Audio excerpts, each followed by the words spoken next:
Oh crap, I just turned the stream off. That's okay. Okay. Image removed.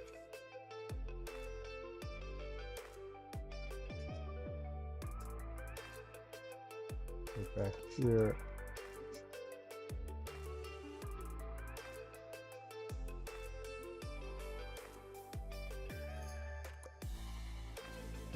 These. There.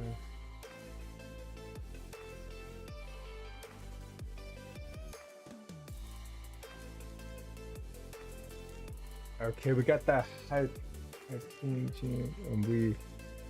Okay, let's hit the right button this time.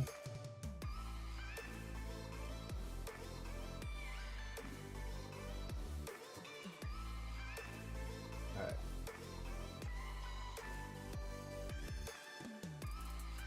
This one can go here. Out of my face. Okay, cool. What's up? I'm Hypesy. I play games, make games everywhere, and today we are gonna go over some of the basic fundamentals in Hype. There is new hypes that go over like the nodes and how they're built. And since we got the Hyper Game Jam happening now until June 12th, there's gonna be a lot of people learning new things and how to make games in Hype. And this is a really good jam for any beginners new to Hype, trying to figure out what's going on. Make a game. Have you ever wanted to make a game? Now you can make a game on your phone or tablet, which is legit because I remember the first time I wanted to make a game like over a decade ago, and the ability to do so like didn't exist. And I think Unity had been around for a couple of years, but even then you have to code. And in this app, you don't need to code. It's like visual scripting, and we're gonna go over some of the basic nodes that they have, and I'm just gonna walk through it. I want to do this anyways because I'm the type of person who learns something and then I quickly forget it if I am not using it. And let me close that little button over here. And so the main thing with this, wait, is it what's Oh, let me get that background music going. Otherwise, I can hear my thoughts, and it's a little too much for me. Okay, so the main thing with this jam is it's really good for anybody who's new, make a game. I think the theme is single touch, one touch gameplay. There was a. This is basically you are able to play the game just using one finger. I think you can do things like swiping, um, tap and hold, single tap, stuff like this. Uh, Very common in the hyper casual game space. And I think it's super common and popular because people like to be able to just play, whether it's tap, swipe. Like Subway Surfer is a single touch game, and it's got that mechanic. And remember, any game you see in Hype, you can hit the remix button and create your own version of it. So the big thing is, so we got, wow, 5G. So we got two categories: the experienced Hype creator and the new Hype creator. I fall under the experienced Hype creator because I think is if you've had more than 5 hypes, and hypes are games, then you fall under the experience. And yeah, I think I made like 70 plus hypes last year. And you know that that was me just like playing around and experimenting and just seeing what I could do. Currently I've been working on a, one game for a couple of weeks. But the cool thing with Hype is you can make games quick and easily, much faster than you can with any other game engine that exists today. All with no code on a phone, and no, can't do that anywhere else. So I honestly don't think I'll be able to make it into the top 3. just because I've seen some of the people and the things that they make, and they are just mind-blowingly amazing. And my iPad is not charging. This is gonna be a problem down the line. Why are you charging? They're like, oh dang, oh dang.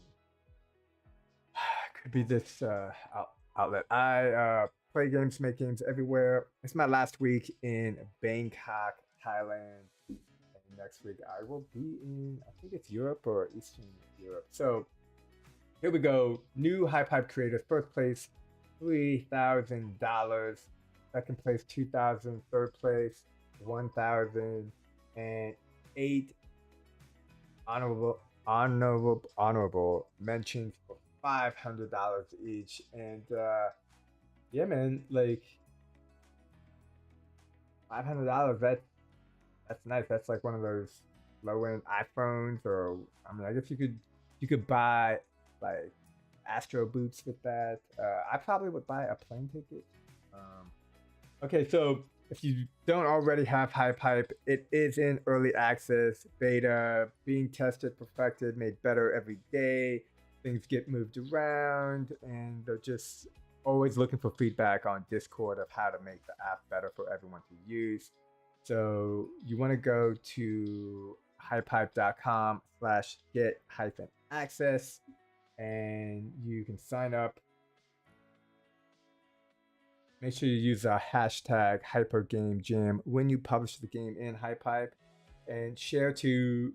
Oh yeah, so this Game Jam is unique in that if you just share your game and people like upvote it, and a lot of people, they can help get your game visibility, which will get more plays, and the snowball continues. So let's just go quickly over the rules, and I want to jump into the mobile game dev basics. And there is a new learning tutorial.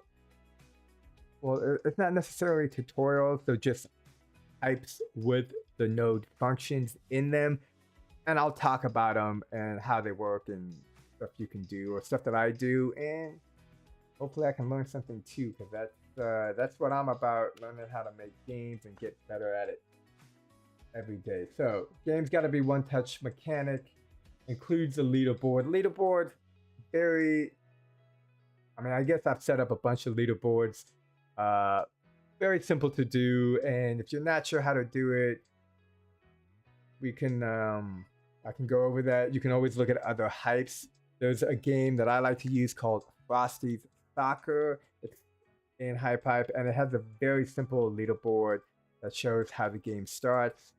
That's the leaderboard, and the biggest thing with the leaderboard that I had, quote unquote, experienced, Hypester, I always forget to set it up on the publishing page. So that is just one of those things that I think I'm just in a rush to make it. Yo, Vic 91 in the house. Vic makes some of the dopest hypes. I'm always competing for the leaderboard. I used to, I think the more people that get into HypeHype, the more difficult it is to get to the top of the leaderboard. But I'm always trying. That is a fact. So we got multiple game entries are accepted. So this is, I think, the niche that I'm going to try to do. I've done a bunch of game jams, and for me, one of the greatest things about HypeHype is the ability to make cool mechanics, and then I can polish it later. I have a whole video that I made during the World Cup. Cruz, what's up? Welcome to the stream. And in that game, I think it was like the World Cup game jam or soccer football game jam, and I had made a mechanic that I saw somebody playing a game on an airplane, and I sat down, and in 1 hour I recreated the mechanic. It was cool, whatever. Completely forgot about it. And then when there was a new game jam, I remembered the mechanic, and I totally used it in my game. So I think this jam, I'm gonna just try to do multiple entries for the mechanic. Yeah, because again, mechanics are fun. Like once you get the mechanic down, of what you're going to be doing over and over again. And I'm a big fan of hyper casual games. I love the simple tapping. One prize per creator, winner decided by community, game metrics, two prizes, yada yada. Okay, let's just get into and here we can see some examples of some games. Now I just want to go ahead and get into where we go. So if you go down here to create, we have learn about nodes. Now this I think is new. It could have been here for a little bit, but yeah, I know about some nodes.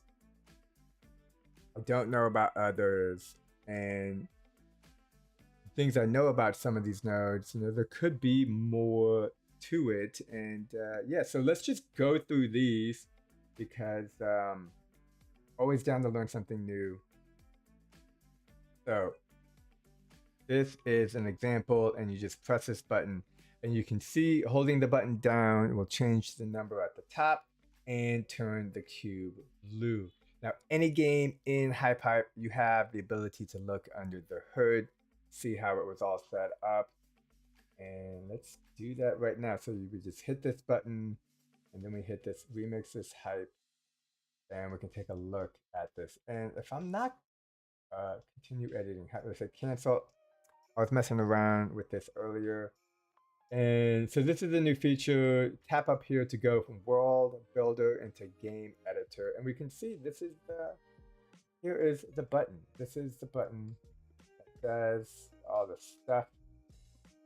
And when looking in HypeHype, you can always just hit this question mark, and it will bring you to the setup of the app.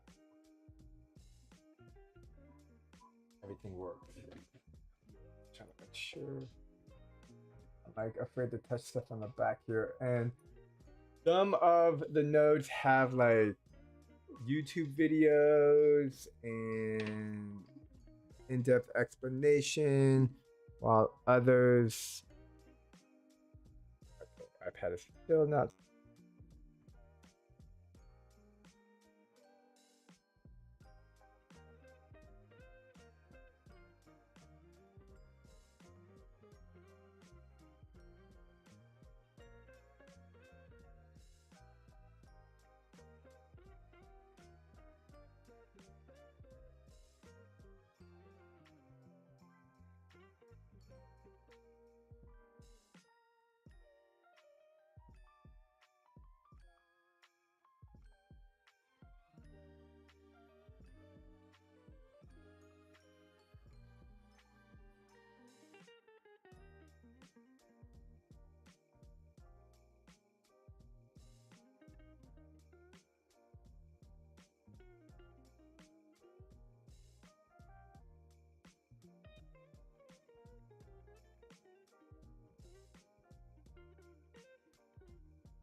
Okay, so we got that set up, and let's get back to this microphone. And yo, okay, cool. Yeah, there we go. And You know, it's weird. I used to not like the sound of my voice, and then I just ignored the sound of my voice. But sometimes when I hear it, I'm like, I'm not a fan. All right, let's get here and the volume down.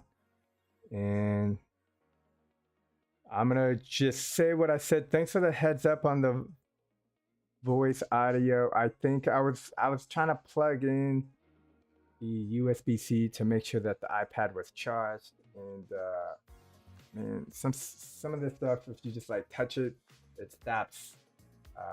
It just messes something up. But we're working now, and I can see the little thing happening.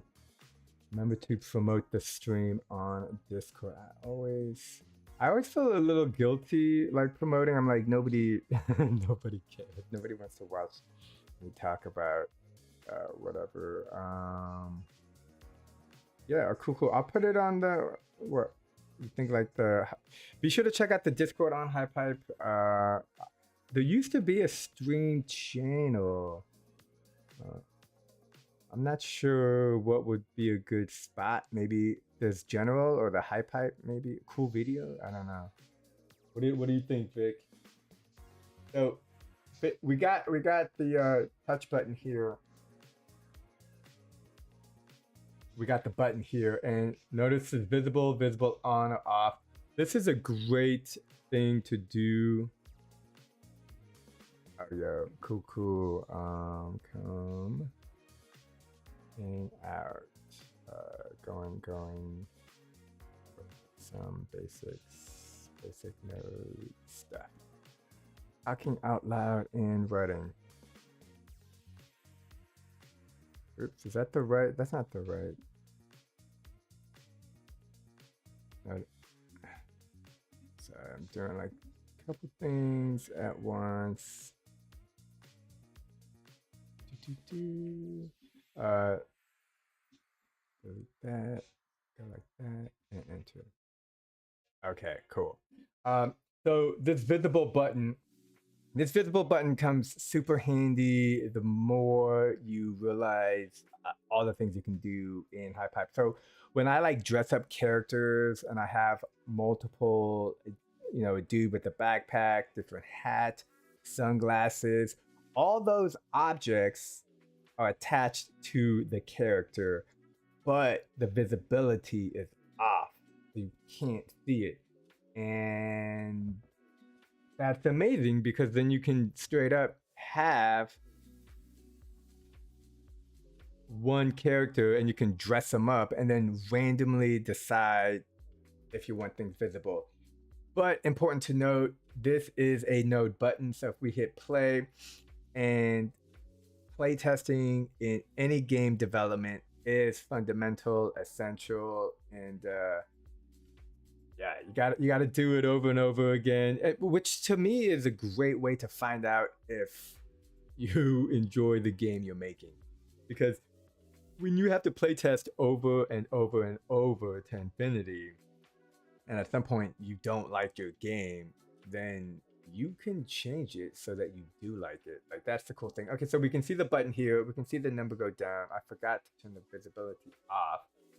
So here we go. Now the button is still there, and we have the green turned on to enabled. So it still works. We just can't see it.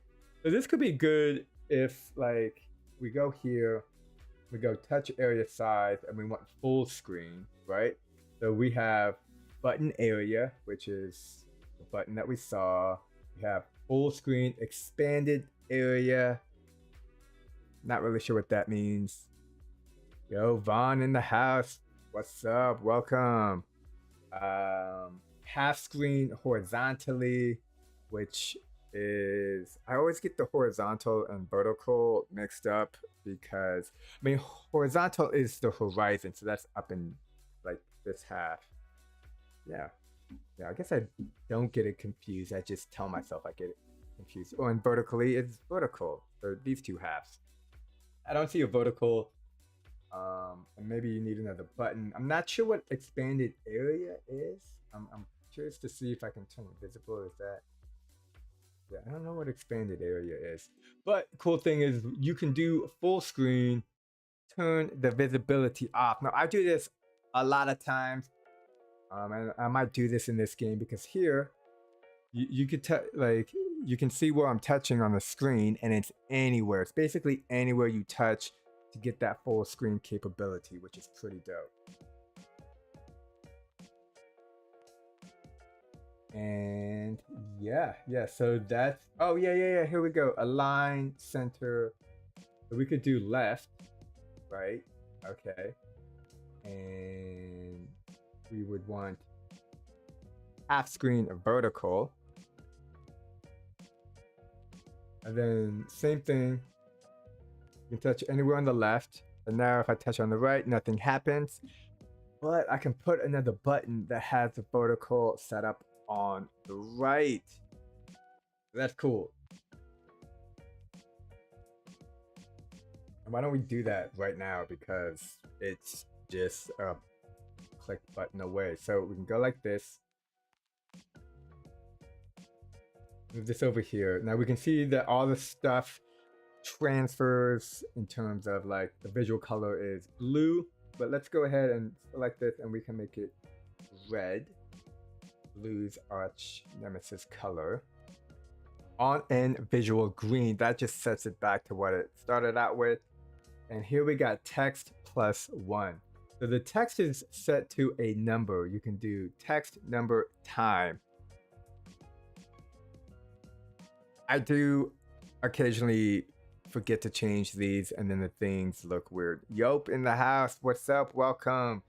Just going over the new, at least I think it's new, like the Node tutorials. Got the Hype Jam coming up. And yeah, I think this is good basic fundamentals for me and anyone interested to check out. So let's go back to this right button. You can also like label it. Also probably a good idea. Sometimes I do it early on. Sometimes I don't even do it. So we can go here, text, and right now it's set to add. You can multiply, divide, subtract is what we're going to do. Be careful if you're adding negative numbers, because that is basically subtraction. But here we're going to subtract 1. And we only need this text object in here. So we got the right. Notice I did not set the align X. So, you got your X, your Y, and then your Z. This is 3-dimensional space. And then I guess the 4th dimension is time, which you can control in the game, in the computer. Okay, let's go align right. What's the 5th dimension? Yo, Grapey in the house. What's up, dude? Good to see you. Love your hypes. I'm just going over some basic Node stuff. And this is just always good to review. So let's just take a look. So left goes up and turns it blue. Let's check right. And it goes down. And then the number also goes down. Oh, and another thing that I was also playing with this earlier. Descriptions. Oh yeah, we don't need that. The description is for the button. Again, I usually don't like visible buttons, but when you're making the game, you get to decide how the world is. So that's up to you. Oh yeah. So I wanted to add. Go in here. And I think this is just a cool setup. Where is it? 4th. We got a 4th of 5. Direction Y. I think you can change this stuff around. Not get too much into it, but you can, when you add this 4th node, which we'll go over in a little bit, is added into this object. So we can go to this button and on start, 4th execute. So whenever we hit the play button, oops, that's the right side. And wherever we hit the button on the left, it goes up. But notice it goes up like bit by bit, and that is because the object itself is a object with no physics. This is where we want to make it a dynamic object. And then when we hit the left, it goes up. And it's cool because you can see it bouncing around, but it got turned over on its side and it still shoots up. And there it goes.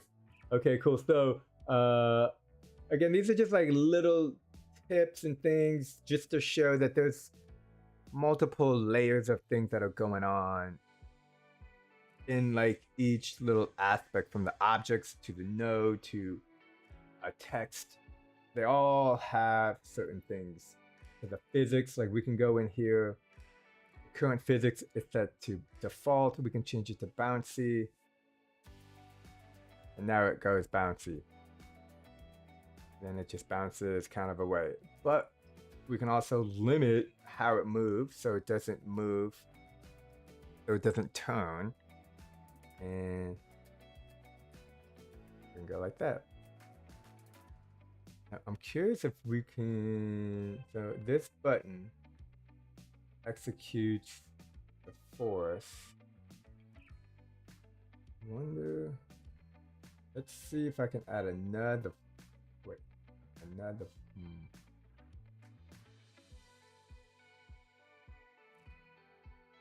execute, wait, no. Go here, force, direction Y, -1. I think this sets it to -1. And this is where I'm just like playing around. Oh, I took a thumbnail that I meant to hit the play button. Okay, so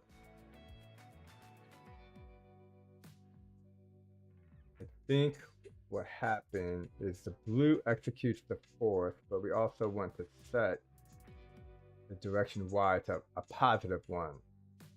So the blue is up, the red is down, and you know what? It's kind of tough to see, so let's go to reset view, pinch and zoom out. And let's get that camera back a little.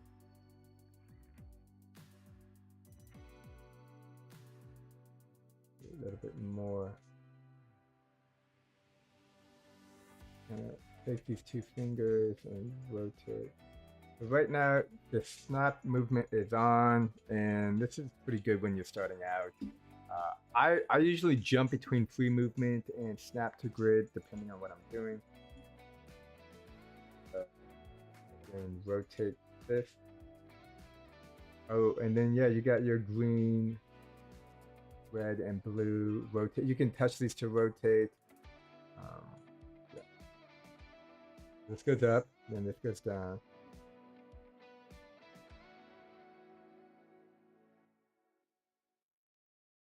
Yeah. So that's just the first one.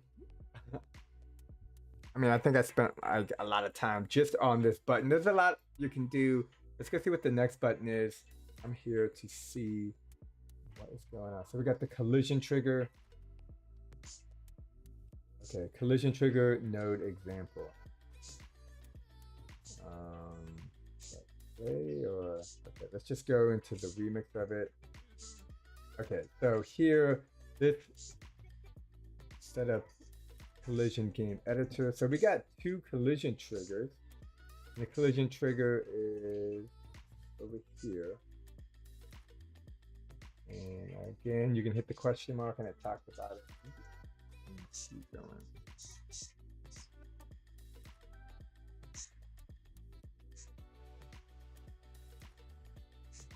So multiple videos, and you can learn more about this node. Collision trigger is your basic fundamental, like, I don't know if it's like, what's the word, interaction you have in basically any game anywhere. Like when Mario hits the cube, that's a collision. When any two things touch each other, that's a collision. And maybe you want something to happen. Sometimes you don't want it to touch, but we're talking about when two objects collide. And a thing to know here is in HiPipe, all the objects have their own group and color grouping. You can see that there is 8, 2, 4, 6, 8, 10. 10 um, 8 colored ones, and then 2 like light gray and dark gray. And I think most objects, when they're created, have a light gray setting to them, which makes it easy if you know you create a bunch of objects in the world and you want those to affect the main character. You can have the character set the collision to that color. So here we can see this collision group is with cyan. Then we're gonna look at the object. This is the object itself is cyan, and then this one probably does the same thing but different. Collision, visual collision, red. Is that red? I would say that's the salmon or even pink. Like that's red.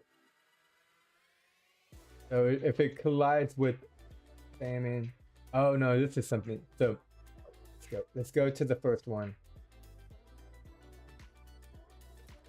If this cube touches a cyan object, visual here, visual material flat A changes to blue. So we can select the cube, visual, go to basic, and here there's only one material, which is green, and it changes that to blue. So if we go into basically any object, well, I like this one. That's pretty good.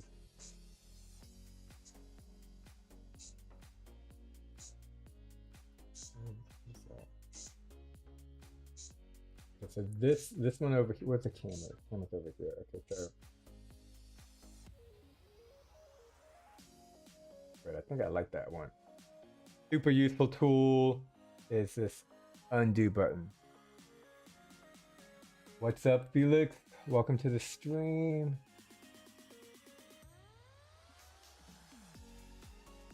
And oh yeah, undo. The most used button I use anyways is this undo. So here we can see we got green, yellow, and red. So the first one is visual material A, the second one is visual material B, and visual material C. So the cool thing here is the collision node is outside the object, and then you can target the object. Like if I wanted to use this object instead, I could drag it over here, and now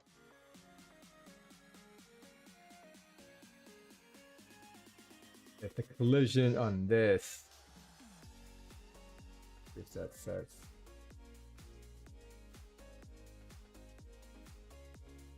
if this object, which we need to make dynamic, because otherwise it just stays in the air. Can't even see it. Let's go ahead, reset the view, pinch to zoom out, keep that camera back a little bit. So we can see it's still in the air. Move the sun up. Dynamic object. And hit play. Now that object had the collision trigger associated, and then the other object had the change color. Hyper Jacob. You can also watch people make games live in the app itself. I've actually had somebody who was watching me make a game, and they were able to help by importing assets while I was working on a mechanic. So basically, in the future, HiPipe, you'll be able to do multi-game development with your friends and acquaintances. You have to give them permission to in the app. This is still being tested out. I think I'm on a tester setup. So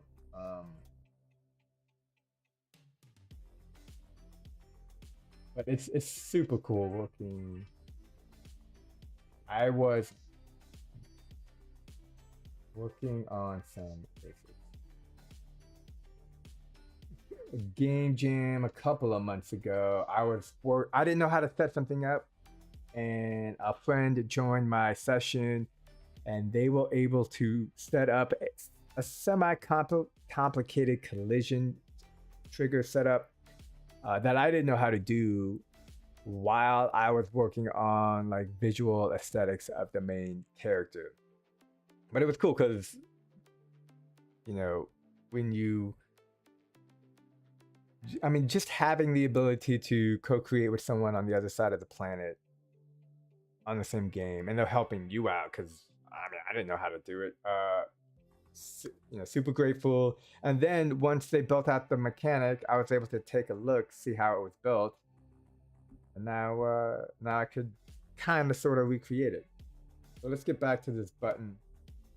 Now, one thing I think is important here, so we can go on collision here, visual, material C, and we can make that like black. So, oh, there it is right there. It's black, and this is the gameplay. You can hit this little button, control the speed at which things are operating. So like, I don't know if I'm fast enough, but let's. There we can see everything. The speed is super slow, and we can move it, and you can also move around the world while it's playing in slow motion. This is mind-blowing stuff. Fascinating. I use it all the time because when you're testing your game and you want to see if something works, like a good example for me is making sure that an object disappears after it's been created, but it's off the screen, so I can't see it. Here, I can keep playing the game slowly, move the camera to follow the object that I want to make sure disappears, and I can see it either disappear or not disappear. So this feature is also, it came out at the end of last year, and it's just cool to see this app get developed and all the cool things that you can do today that you couldn't do before. Now, there's still a couple of things that I think would be nicer, but it's in development. So let's see. So we got the collision trigger. What would be another good example of collision trigger? You know what? Let's go add a character.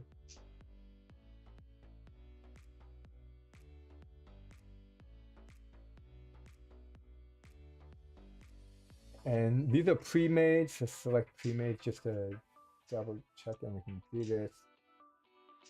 So now this setup will automatically follow this character, which is great. And this character, you gotta, again, look at the object group. It's gray and green. Now we can just go in, add some assets. It's like new assets being added every day. And I really like these, it looks like there's a new sea foam. There's like these buildings. These gadgets are cool. Yeah, there we go. And you can just build out an entire landscape, like what? Okay.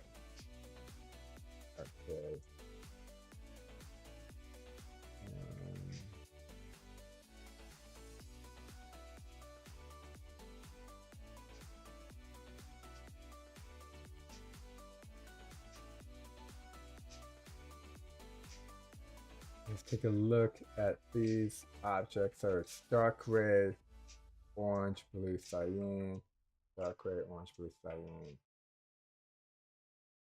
Now, there's two ways of doing collision trigger, as I mentioned. Wait, did I get this building? I like the patio, the balcony. Got a balcony right now, although it faces a wall. Okay, so let's go here. So I'm gonna move these cool little boxes just to the side. This is just text. So you can put a collision trigger in the object itself.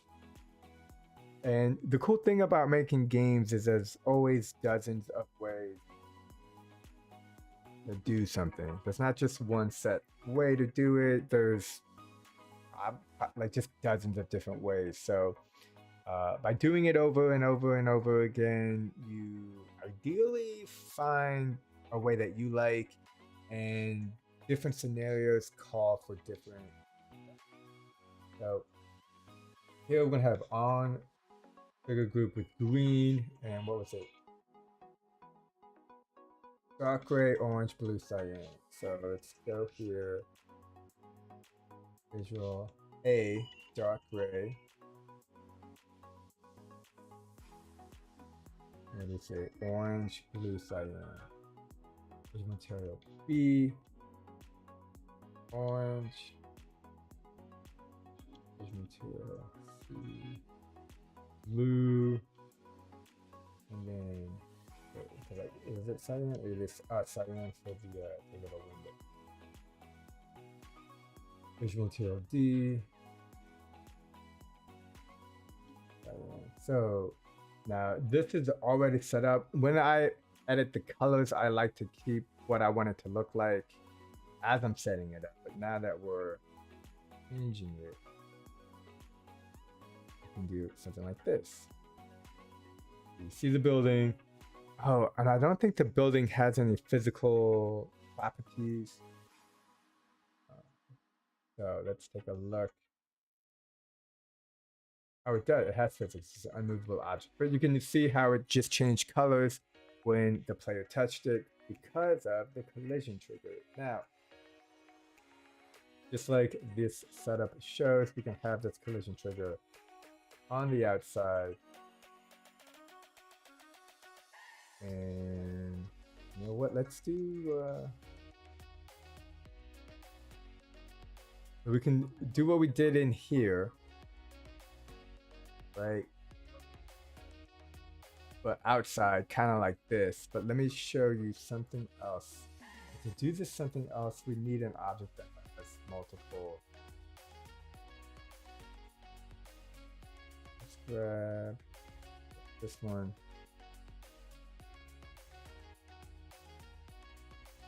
I think this is 2 objects. No.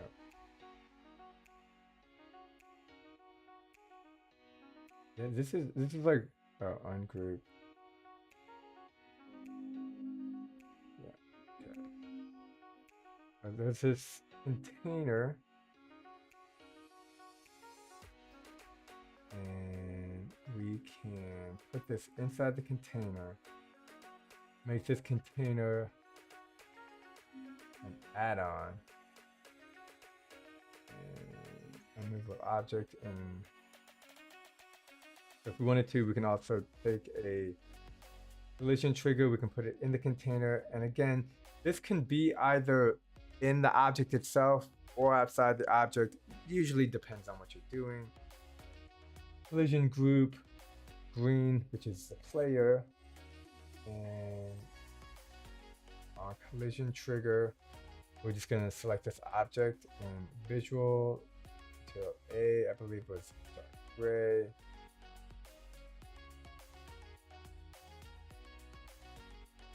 Visual material, oh, drag, make sure it's lighted up. Visual material B, orange, visual material C, blue, and visual material E, cyan. So this object is an add-on, so it's on the side here. This one's for reusable, and this one is for add-on. We can see it up there. So let's label it.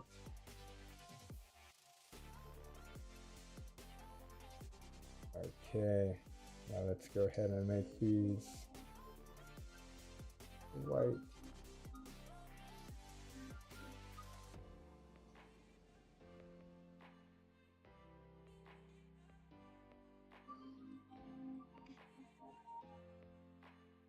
And from here, you can take the color change and then just go like this, put it on. And now if you select the object, you can see it's got that color change mechanic. Go into the game and it's already changed color. So that's weird. Let's see what's going on.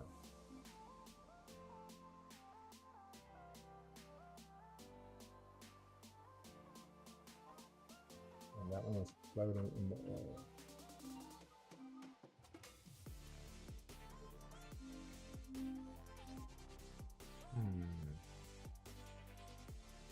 So it's causing it to change colors on collision, target world. Yeah, target this object. Okay, so because the collision trigger was outside of the object, and I usually put it inside, it wasn't working properly. So we can see this one's got the collision trigger in the object, and these two objects have an add-on. That's the same thing. Collision trigger, basic, fundamental, two things touching each other. You want something to happen. Let's see what else we got.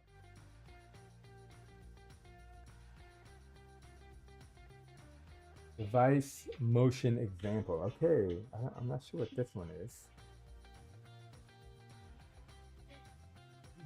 Move and rotate your device. Oh man, I hope this is.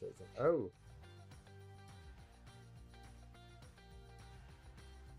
Alright, I'm moving my device. Put it on screen. Okay, I want to put this back slowly because I'm just afraid my connection's gonna go out. So I've never used this node, and this is kind of why I like doing these streams, because then I get to see something I've never seen before. Oh yeah, we gotta change it to game editor mode up here, world builder, game editor. And okay, so this is a device motion.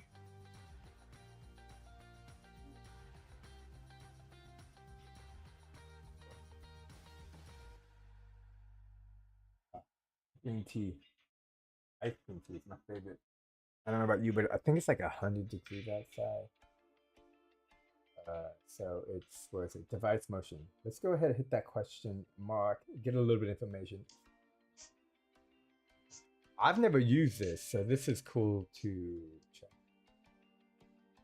Determines component output value, acceleration, all acceleration, your acceleration, rotation, motion, X, Y, Z.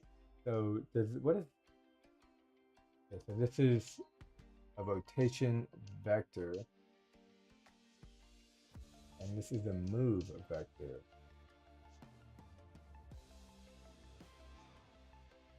And this rotation, okay, so the motion vector gets the full rotation of the object, and then it transfers that data here. And again, you can put all this stuff inside the object. This is set up just so you can visually see it outside. We get the acceleration. Oh, okay. Hold. There's all acceleration, your acceleration, and rotation. What was the difference today? Device acceleration, including Earth gravity. Okay. So I think that explains why the object's not falling. Does the object have physical attributes? No physics. Okay. So wait. Yeah, and then your acceleration.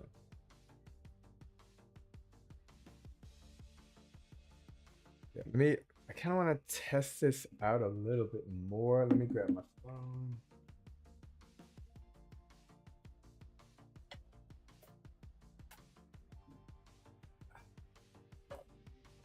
And we're just gonna do a quick test.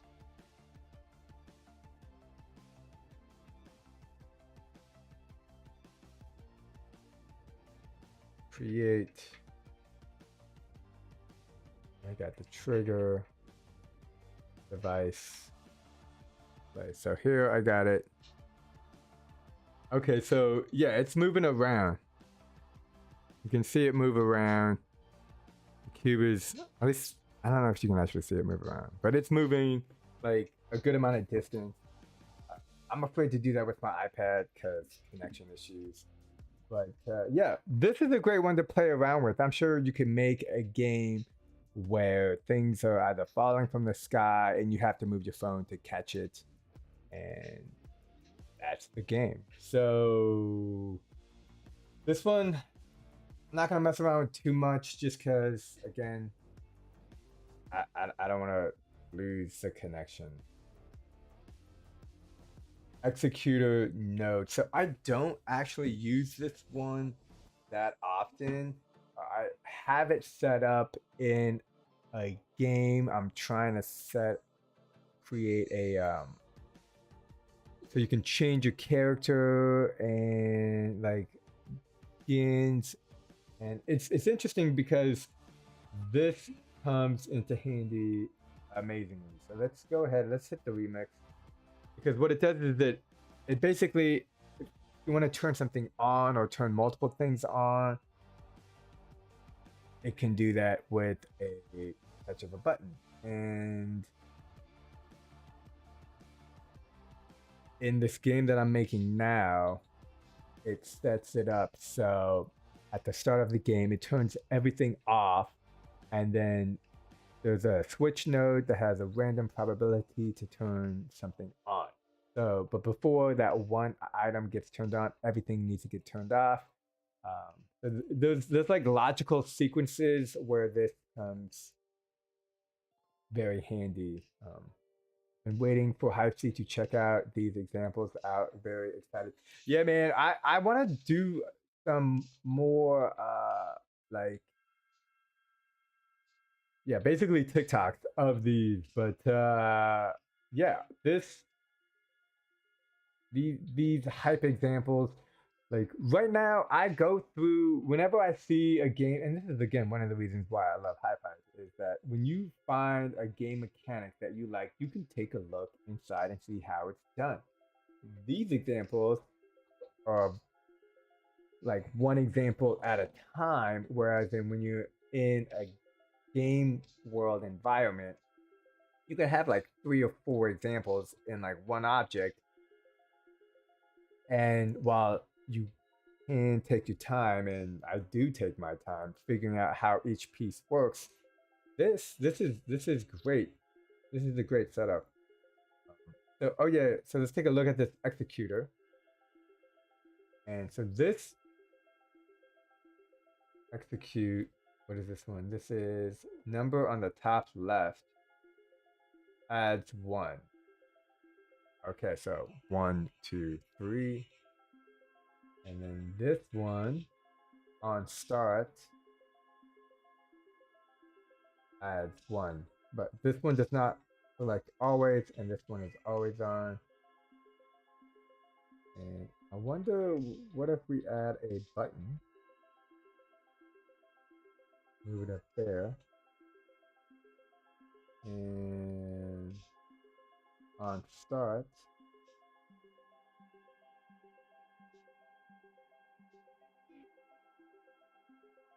okay, so on start it adds 1.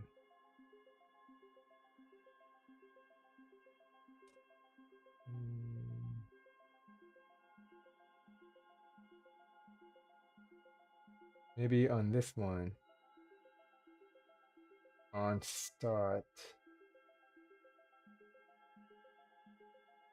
activation, execute always off. And then on end, activation, execute always on. And then maybe we can even go here, activation, always execute on. Basically kind of switching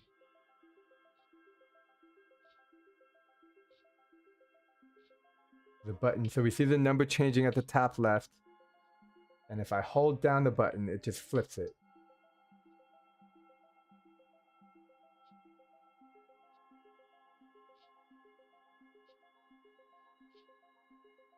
That's a cool way of using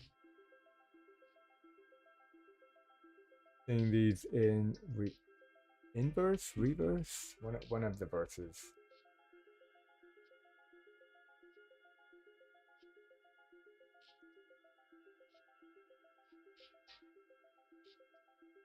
Gotta stay hydrated,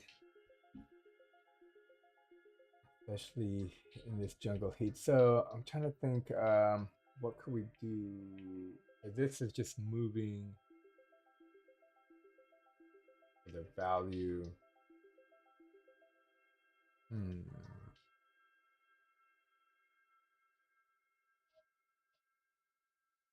Yeah, let's have value output. I'm gonna try that force thing again, just to see what it does, but I want to go into the here. Object has no physics. We're gonna make it a dynamic object. We're gonna limit the movement of it. This is executing always. And this executes when you touch the button. Force. Execute.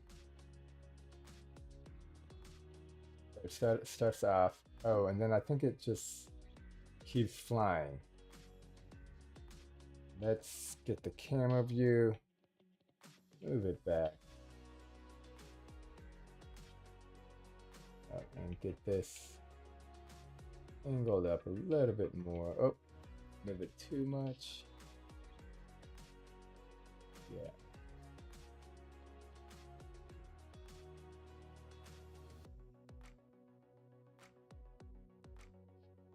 And we can see I pressed it for it looked like almost 14 seconds. Whoa.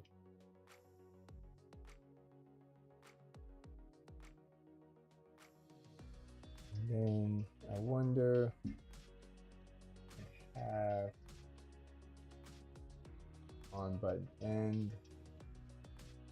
value and move it back to 0.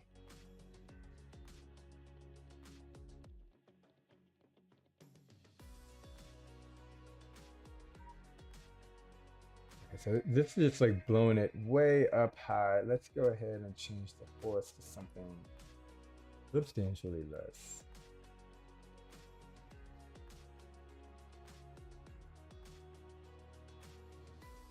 Full shadow setup.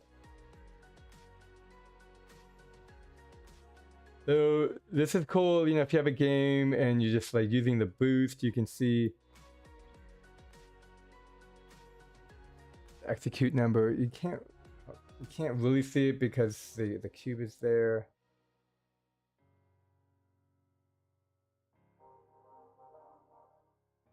Yeah, cool. Yeah, execute. I'm trying to use this one more, but I usually just enable an object and turn it on or turn it off. But this lets you group certain things together so that everything turns off. Basically, it's really good for organizing stuff. And I'm sure there's a plethora of other ways you can use the execute. I'm still figuring it out. Gesture node example. Oh, I don't know this. Ooh, let's check it out. The remix. Play.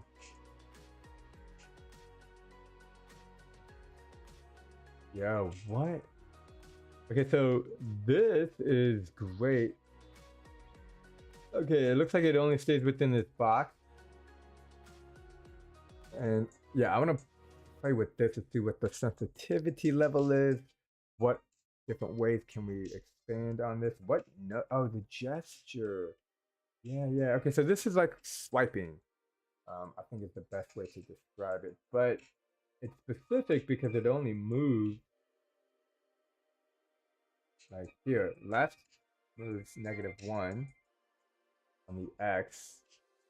And up down moves +1. And then here we got the duration. So it all happens in like a split of a second. Oh, and you can even change the tweening. Yeah, let's mess with that.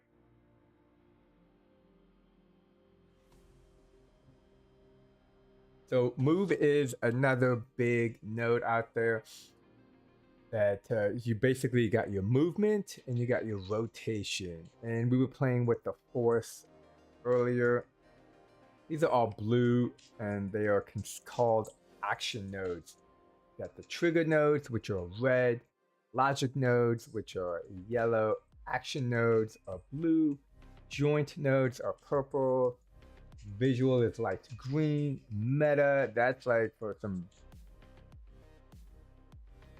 bigger mechanic stuff, like what do you call it? Like a leaderboard, vector rotations. Oh, I haven't messed with these. That's complicated. Audio, light blue, color. Color's a cool one. I gotta play with that one more. I usually change the colors directly onto the object, and the more I think about it, that's probably, I don't think that's like the best way to do it. So, um, yeah. But let's take a look at the gesture. So this is swipe left gesture. You got swipe left, right, up, down. I am kind of surprised. I would think that you could keep swiping left, but it's that up, so it doesn't do that. Oh, it's an operation position offset. I think that's super important. No, maybe not. Like this is also cool if you're making a game. I think I made a game and yeah, you had to swipe to move, but what I had was a slower duration. So you can see that takes a second. And this kind of stuff is super important. So divided by 10.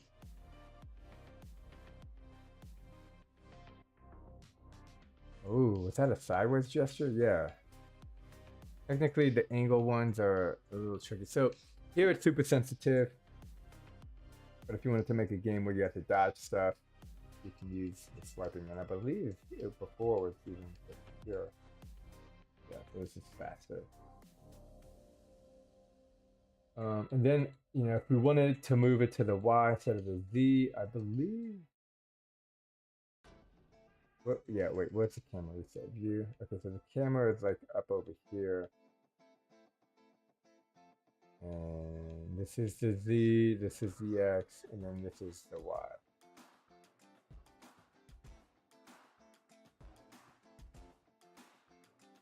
If we wanted to move this up in the air somewhere, this object has no physics. It has no physics, which right now this doesn't collide with anything, but if you have collisions, then you're gonna want to pay attention because I think you need to have physics if you want something to collide, because it has to register it, and it can't register it if it has no physics. I think. You know what? Why don't we test that? Got a cactus over here. That's big. And this object. Oops. This object will be orange. But right now it's not touching.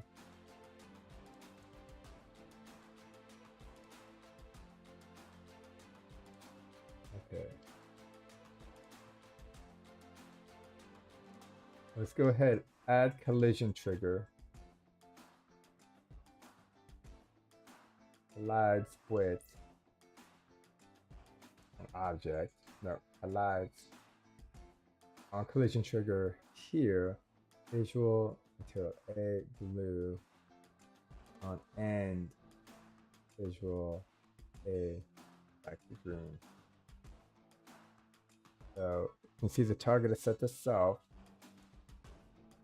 Yeah, so it doesn't have any physics, so I think that's why it's not working. But maybe this one doesn't either.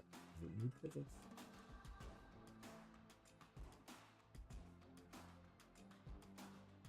Okay, let's go here. And we can add a movable. No, this one does have physics.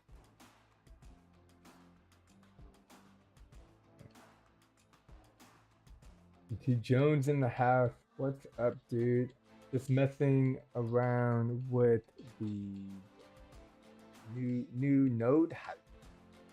Basic height. Collision trigger.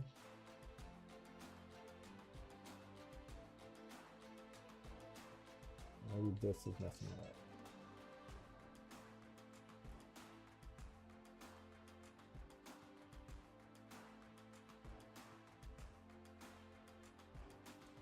I'm missing something. Thanks for the like, dude. Disable first. Sure.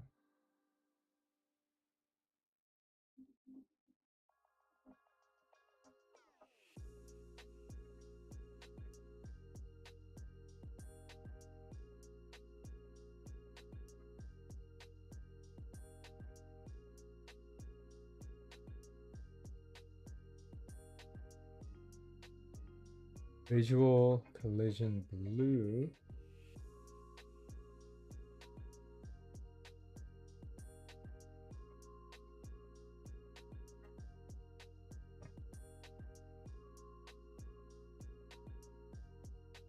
You know what? I do want to mess around with these tweens. Tweens are always cool. On gesture, move -1.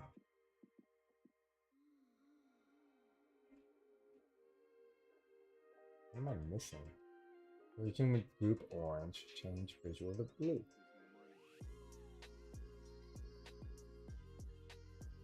You know what? Let's go ahead and make this.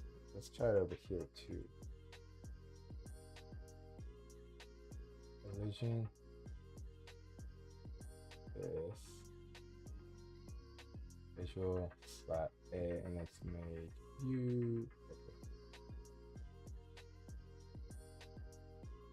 It's not changing. I'm missing something, probably something obvious.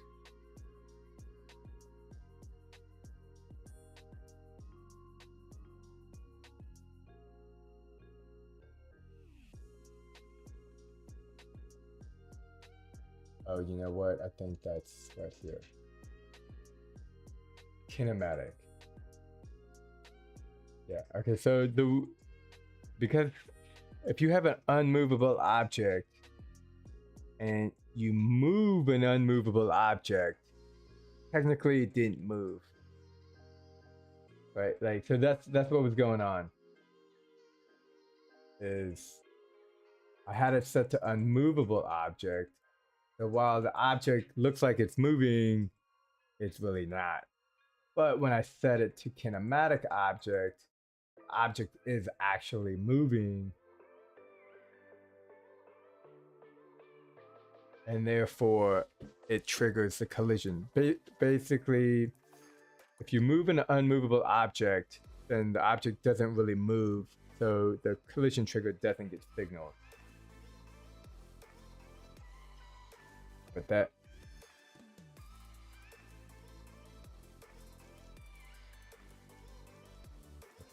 one. Yeah. And let's go ahead and move this, get rid of that. So here, object is kinematic and it moves. This is kind of a repeat of the button, but with the swiping. And yeah, no, it's just cool. And here, also collision trigger, collision shapes. We don't really see collision shapes in HypeHype, but all shapes have a collision where it detects collision. And here, technically, in the collision shape of how this cactus is designed, it's not touching. It's physically, it looks like it's touching, but the collision shape, now it's being detected, now it's not. This is a little bit more, I guess, advanced of understanding that, you know,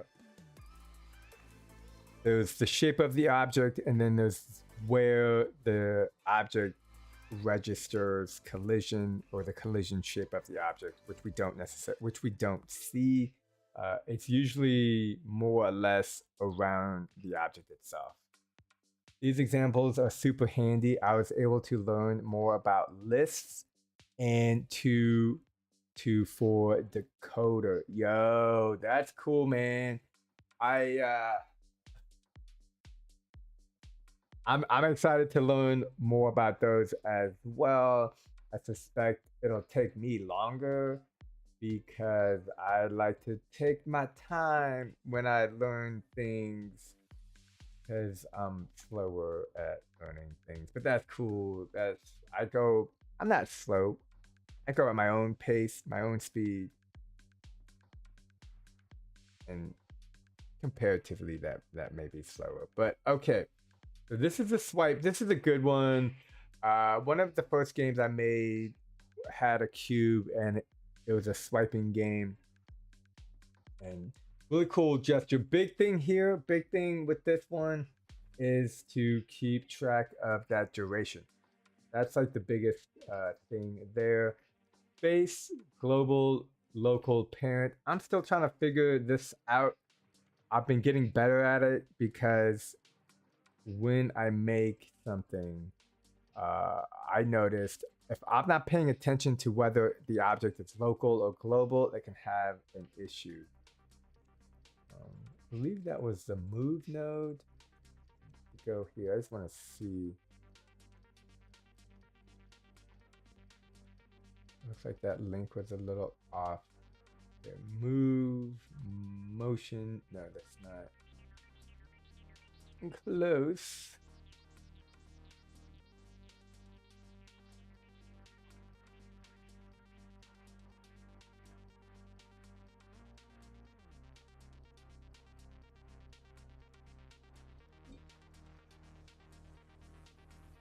Okay, it looks like there's no move node. The move node used to be a vector transform, which is basically a move and a rotation node combined in one.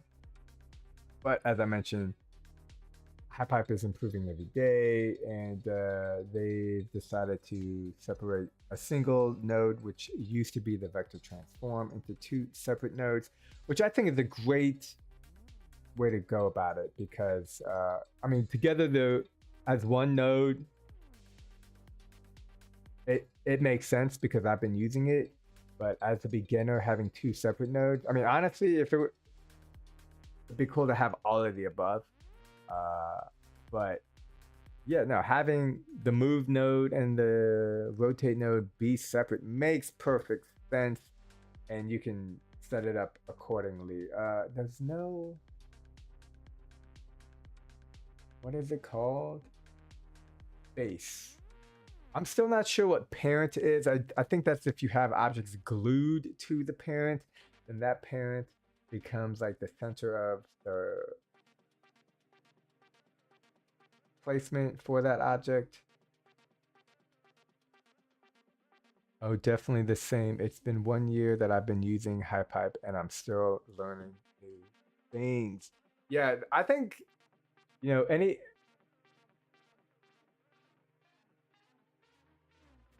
learning new things is kind of like life. Like, that's just the way it is. So being able to find something enjoyable that you can just continuously learn new things, and once you learn new things, it just makes it easier to make games and better games. And sign me up.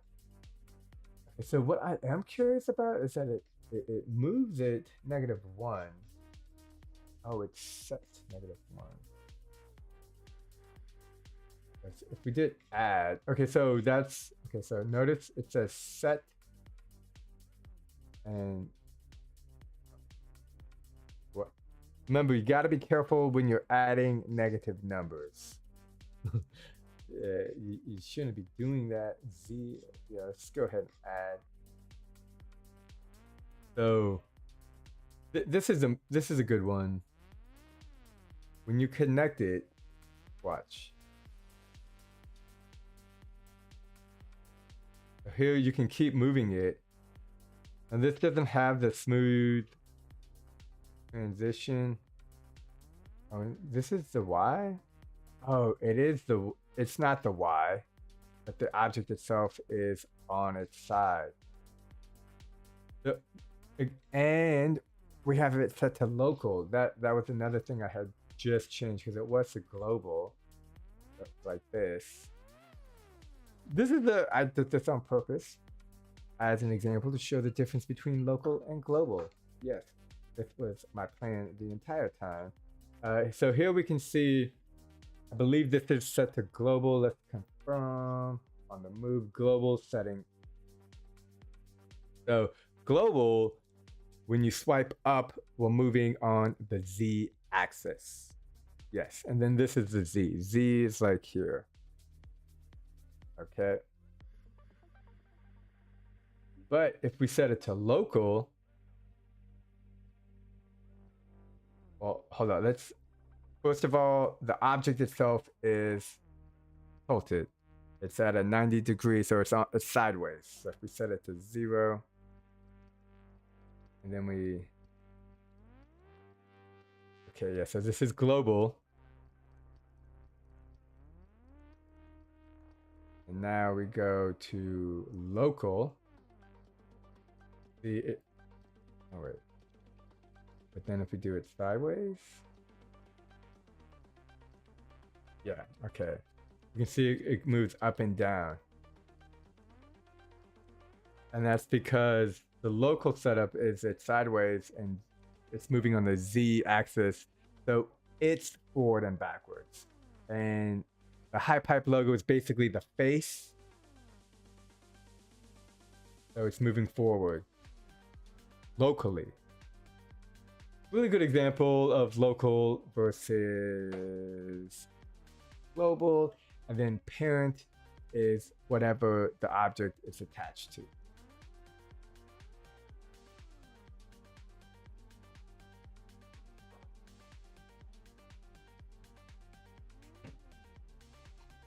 Okay.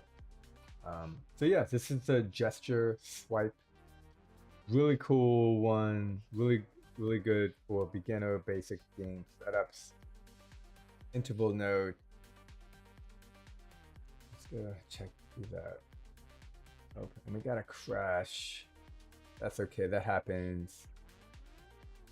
HiPipe is in development and is getting better every day.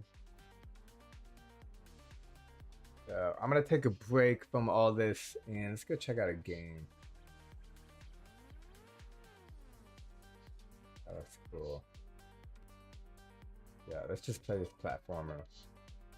I find playing games is a great way to learn about making games. Oop, nope. And take a break. Okay, so here, this dude's a little bit stuck. That's kind of a bummer. Go over here, hit the restart hype. Oh, so that spacing looks like it's an enemy.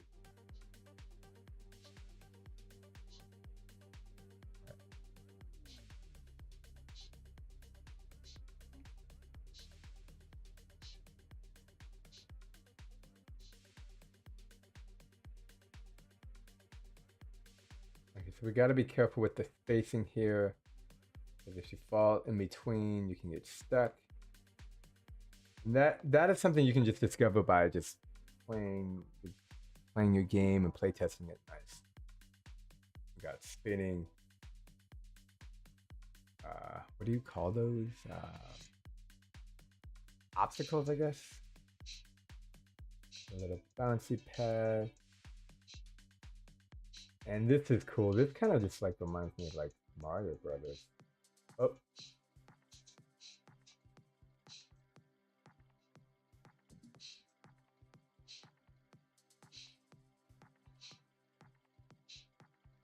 Oh, I'm stuck. Again, playtesting games helps you find the bugs. I do want to finish this game, so let's just do it again. And remember where we got stuck. Oh crap.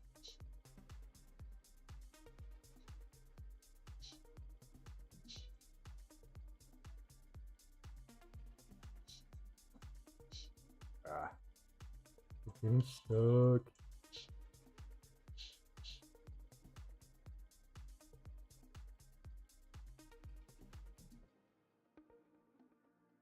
Oh, come on.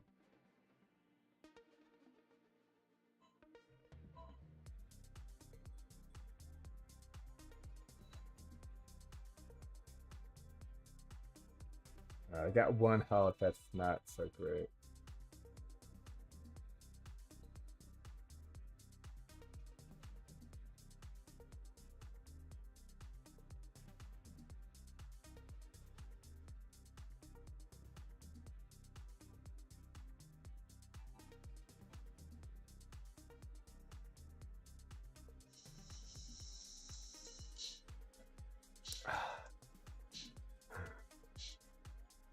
That was kind of funny because I didn't expect that to happen.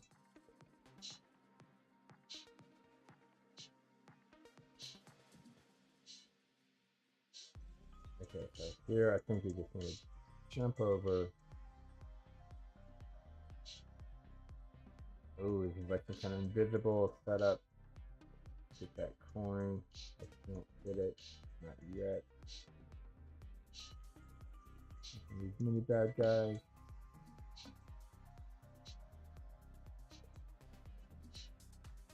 That. And get in the spaceship and go. Okay, cool. Let's get back to it. Hit create. Take a break. Let's go. We got the interval node. Let's take a look.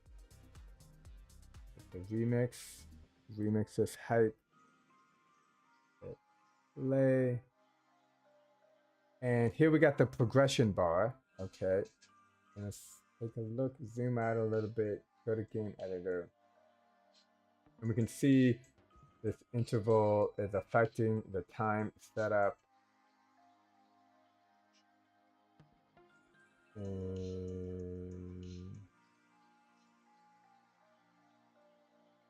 it's kind of set to value -1. Is that right? I'm -1. Oh, because it starts off at -1 as opposed to 0. Because if we didn't, it'd start off. No? What's the difference? Undo. Okay, I don't really think there is a difference. So this visual duration this interval executes, so in 5 seconds it turns this blue. And this just keeps track of the progress. Okay, so if we wait 5 seconds, it should turn blue. Boom, like that.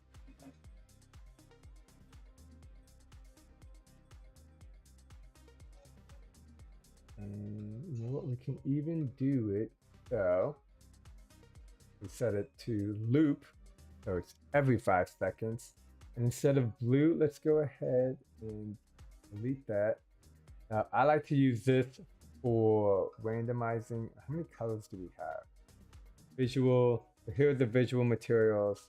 We got 2, 4, 6, 8, and 12 different colors, but really 2, 4, 6, 7, basically 7 different colors. So let's go here, add the switch, go to probability distribution.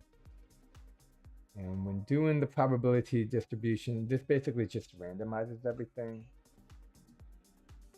And what we're going to do is have it so every, we'll change it to every 2 seconds. Every 2 seconds, this executes the switch. And the switch, 2 fingers to move around. Visible material slot A, green, yellow, blue, red,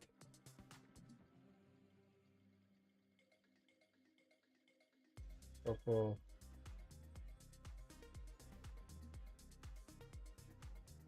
orange,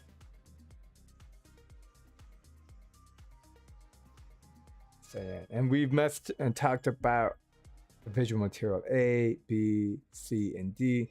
And again, there's other ways to mess with those in terms of there's a color node, a color mix node. But I'm honestly not that good at that because I'm still trying to learn and understand how that is. But hopefully there's a tutorial hype example for those, and that can help me learn it. So take a look at this. I believe we changed to every 2 seconds. Oh, so it looks like I selected the hype icon, which I said I didn't mean to do. Oh, but in some cases I selected the cube. Okay. So this is just a case of needing to make sure I pay attention to what I select.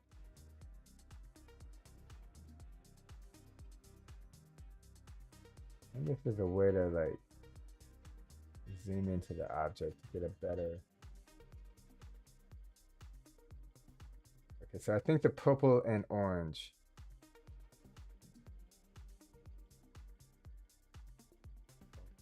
And then I think the orange as well.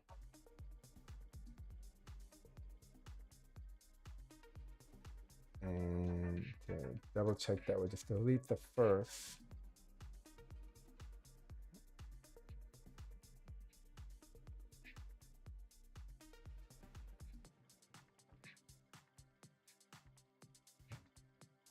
Oh, and then the progress resets the number. Okay, I think that's what it was doing.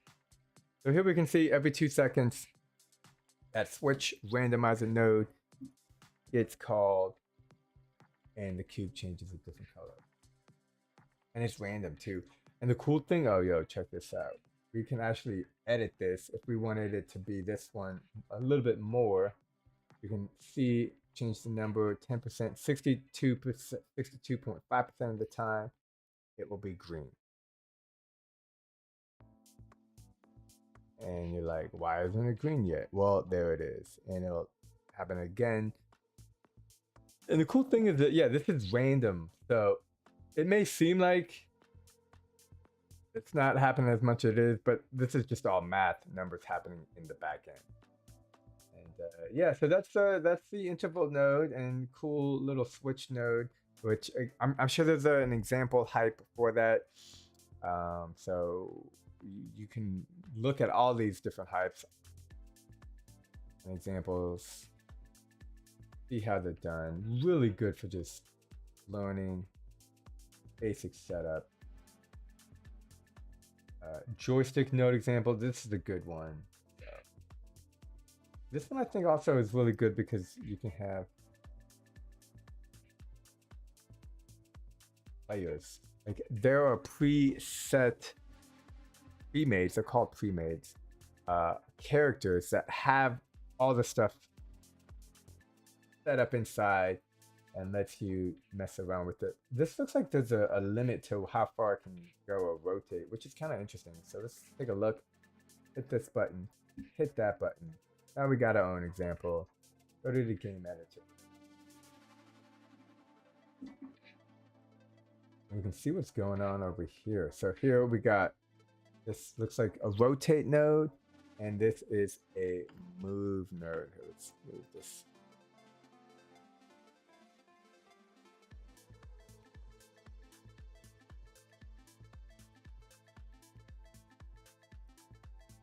Okay, so let's take a, let's go, oh, and a magnitude. The magnitude is interesting. So here, okay, we got some stuff going on. Let's start at the top. As per usual, all the nodes in HypeHype have this question mark example. Sometimes the page doesn't load, but most of the time it loads. And if it doesn't, wiki.hypehype.com And be sure to check out HypeHype's YouTube channel. I definitely watched all their shorts and playlists on how to make things. I still remember my first time uh, playing with HypeHype. I was getting on a plane and I was trying to I was playing with the full, basically what you've already seen me just move a cube up using a force. But now I know how things work. Back then, I didn't know, and I was trying to figure out how to touch the screen, move. I think it was an animal, not a cube, up in the air, and I was basically able to figure it out before the flight attendants were like, "Yo, go into airplane mode." And yeah, I got my object to move, so all on my phone, like that. That's one of the coolest thing, and I do find it a little interesting that it's like, to me it's mind blowing the fact that I can be on the subway and I'm on the subway for 45 minutes and I'm like adding smoke particles to my game because I mean the city I'm in is big and it sometimes takes 45 minutes just to get to one area to the next. Reminds me of New York City, so I appreciate it. But yeah, I mean, and listen to an audiobook at the same time. Mind blowing. Okay, so let's go here. We got this. This goes through a lot of stuff. Remember all the value, analog, enable dead zone. So let's see what we got. So we got the analog setup. What if we turn that off? Oh, wait, what becomes lock? Enable smooth steps. PT Jones says, I'm surprised at how simple it is to move things around with HypeHype. In Unity, back in the day, you had to use complex math calculations just to detect a touch input. Yeah, I mean, like, you know, this is what I tell my other, I have other developer friends, and I think some of them are gonna participate in the HypeHype game jam because of the prize pool, which is cool. Um, but I don't think mobile game development like Unity and Unreal, I think that's gonna continue to grow because people want to make games for like the App Store. I just think apps like HypeHype are the to me they're like the emerging market. It's like back in the day when Netflix was trying to tell Blockbuster like, yo, streaming, no more renting DVDs. And you used to rent DVDs. Netflix was originally a DVD rental service, and there's like an emerging market, like the ability to make a game on a phone anywhere you have Wi-Fi, whenever you want. Like, that's cool, man. That's cool. So hold on, what's up with this analog? So I'm gonna turn the analog off. Oh yeah, so this is like straight. Yeah, I'm big on analog on. This I know. I know I'm about that. Here we got the joystick. This is cool. You got the joystick for the X-Y axis, X-axis, or just the Y-axis. And because you can program and set up these axes down here, this is where you would set it up. If you want the Y, excuse me, if you want to move around on the Z-axis, you do it over here and you just move it to here. So like right here, you can see that the Y is moving over to the Z. Yeah, you know, I've made a couple of games. I never published to the App Store with the games that I made with Unity, but and it's cool, man. Like that's the thing. It's like it's cool to just make a game. That's it. Like how you make that game. I'm down to play the game if it's easy enough. Um, but a lot of things people don't even realize until they're in the thick of it. It's like when you publish to the App Store, man, you gotta like go through Apple, and Apple may not like your game because your colors look like another. Like you have a like in my mind, it's just like it's the classic mobile game setup because you have to go through Apple, whether Unreal or if you want to publish on the App Store, you gotta go through Apple, and they gotta make sure they like everything and how it's set up. And you could be dealing with Apple support guy who it's his first day. But a lot of times, boom, your app gets canceled, declined, they send it back. They may not even tell you why they send it back for you to fix. They may tell you what you need to. You're basically like there's just I call it paperwork. You got to do paperwork. And with HypeHype, you could just make games, and I think that's one of the reasons why I am so drawn to HypeHype is because I can just make games, I can just play games, and there's nothing else like it. I see the potential, and I've made enough games to understand that while they are in early access and everything is still getting developed, that like in my humble opinion, they're on the path that I would like to be a part of because yeah, I can just like lay back on the couch on the iPad, and it still blows my mind that this technology exists. Okay, let's focus. We got the joystick. This node is the joystick node. We got the visibility, the type, center align X. So this is where the joystick exists. So if you want it on the left over here, be on the left. You in the center. I actually prefer, where is it? Left. There's one where is it? So we got a touch area size, align right. Oh yeah, I like this. Visible on touch. I like this because then you can you're not stuck to just down here. In the Play Store, your app didn't have to be higher than 50 megabytes. It was a nightmare trying to make a game that small or finding workarounds. Yeah, 50 megabytes. I mean, I guess I do remember the old school floppy disks. And I say floppy twice because I'm talking about the big ones, not the small ones. Yeah, it's just it makes sense. Like the App Store and the Play Store, these things make sense. That they have to have a barrier of entry to make sure everything is working properly. And again, paperwork, that all the checkboxes they want you to check are checked. But I mean, with HypeHype and remixing, it takes all the bad stuff that would exist on the App Store and it turns it into a benefit.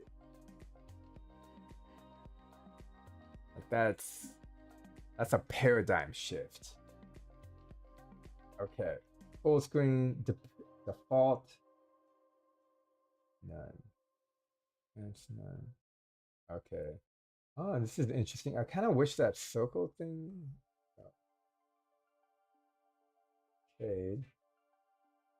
I don't think that's. I like. What is it? Shiny. I like the sci-fi one. Yeah, that. I do wish the sci-fi could be a little bit dimmer.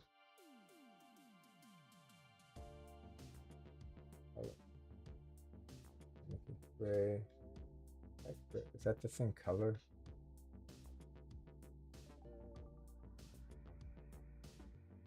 Yeah. So you can do none. Oh, but it's still there.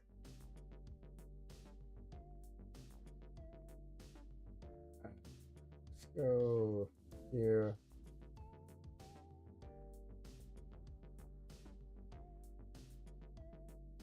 And we're gonna call this, oops.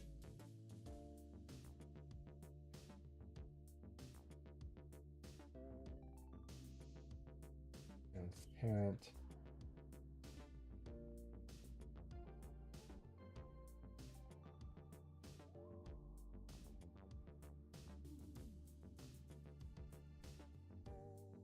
All right, let me go back. UI colors, and let's make it less transparent, like a 50% black, yeah. So this is just really cool because you can adjust and manipulate the settings of this joystick in whatever way you think is cool.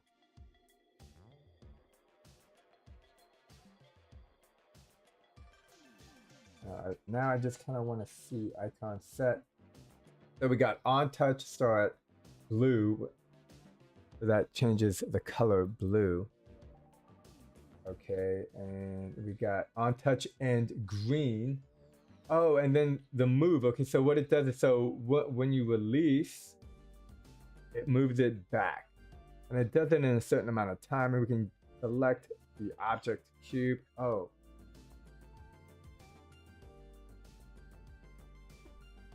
Okay, so this is cool.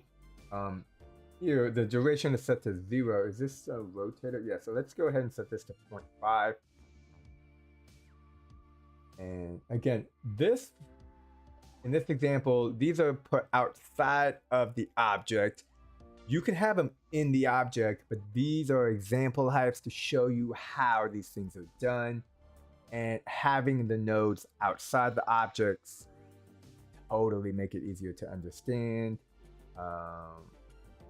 And in my mind, I'm like, I would have the move node and the rotation node in the object. And then you can have like 5 different objects, each with different settings, lots of stuff. So we change the duration. So instead of 0 seconds, which means instantly, 0.5 seconds. So we can go like this. Oh, but that, okay, no. So wait. We want 0 here. This is why it's good to play around. And then here,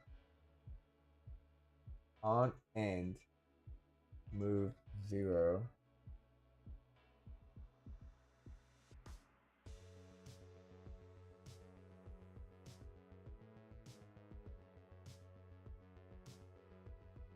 There's duration to 0.5.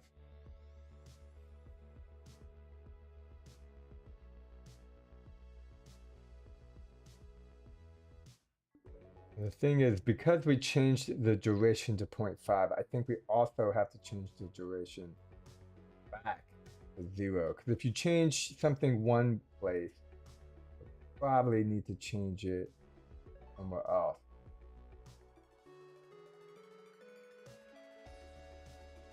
Okay, but that's not really taking 0.5 seconds, but that's okay. Let's test this out.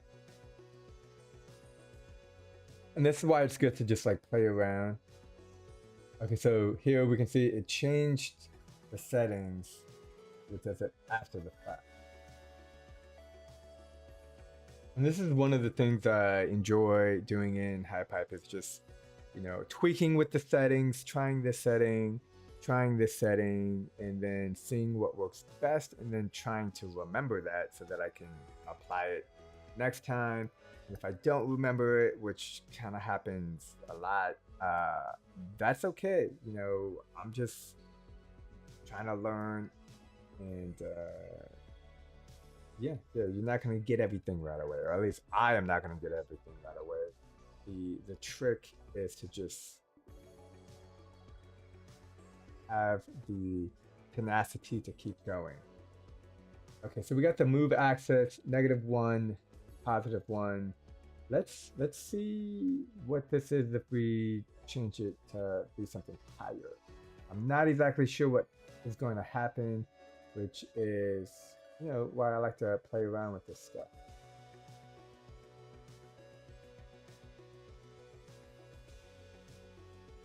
Yeah, okay, so it's just like a further distance.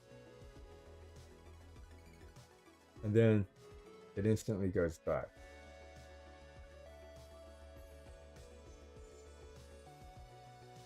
And then this is a rotate calculator. And you can always hit, oops, oh, I think that's happened a couple of times. You can always hit these little edit buttons to see what's going on. Set value, use calculated value. And these calculated values exist from when you touch this D-pad and move it. So there's a calculated value happening all over here. And we can see it over here in the magnitude.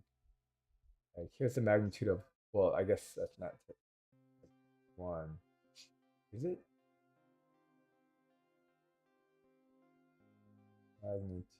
Magnitude. Yeah, okay, so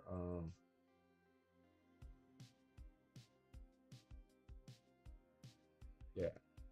So oh, and we can easily reset view, change to zoom out, move that up. Moving the Y value, which is green, X is red, and Z is blue. Let's go ahead and move it back a little bit.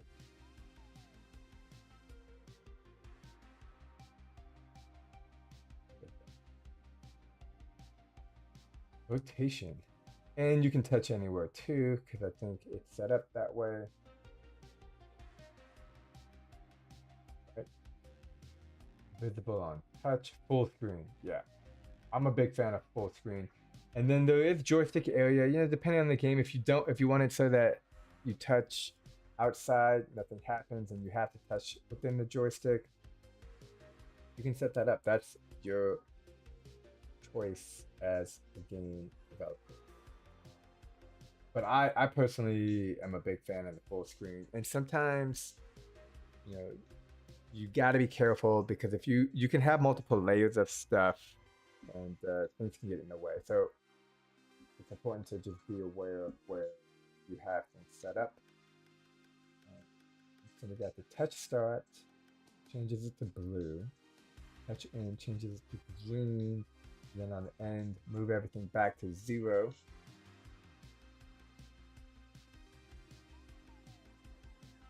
And we got these values which basically control the distance. And these are set to, okay, again, space set to global. I think global and local are pretty much the same thing here. Oh yeah. Remember, local takes into account the position of the object itself. Now this object is technically facing up. So if you're laying on the ground looking at the sky, that's kind of what this object is at. Whereas in this is where if you're just like standing and you're looking straight ahead. And you can see that the object moves accordingly here on the V.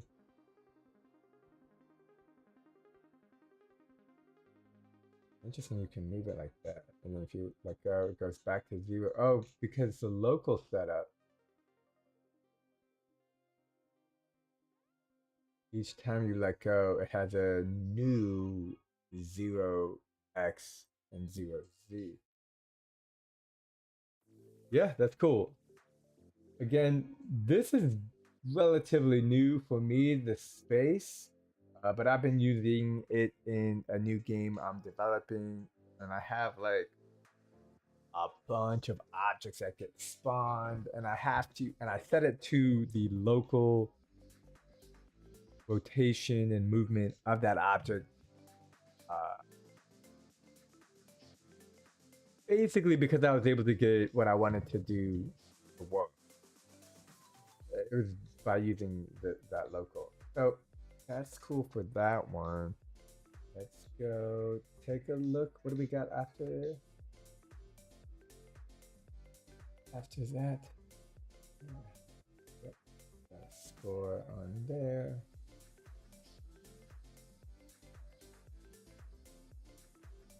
joystick. Okay, so we got 3 more.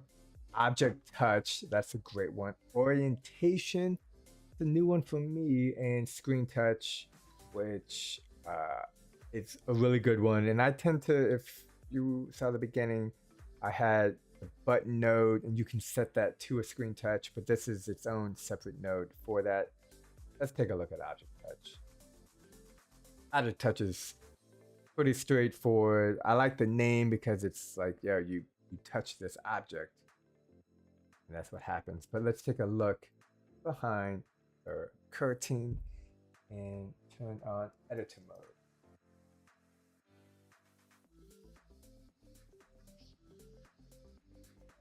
So here we go. That's the object touch node, and the game editor is on. But how?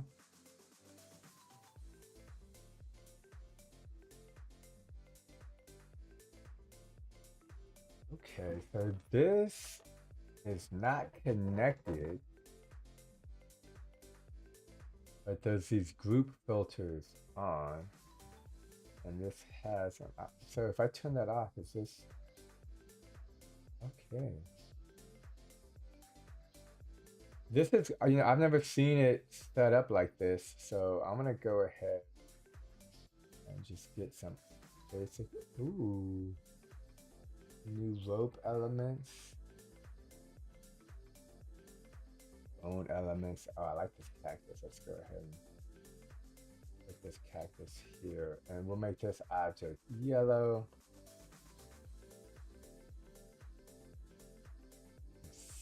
Speakers, this reminds me of my dad's got some of the Bose speakers that are super, I guess, expensive. I think my brother set it up so they work now. Okay, so notice how everything is like popping around, and this is really good when you're designing levels, when you want certain distances, height levels. Basically, you want everything to line up.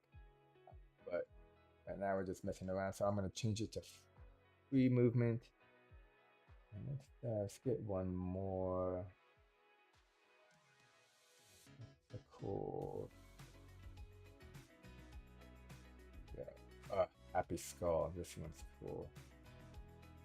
That skull. That's not cool. Okay, so let's hit play.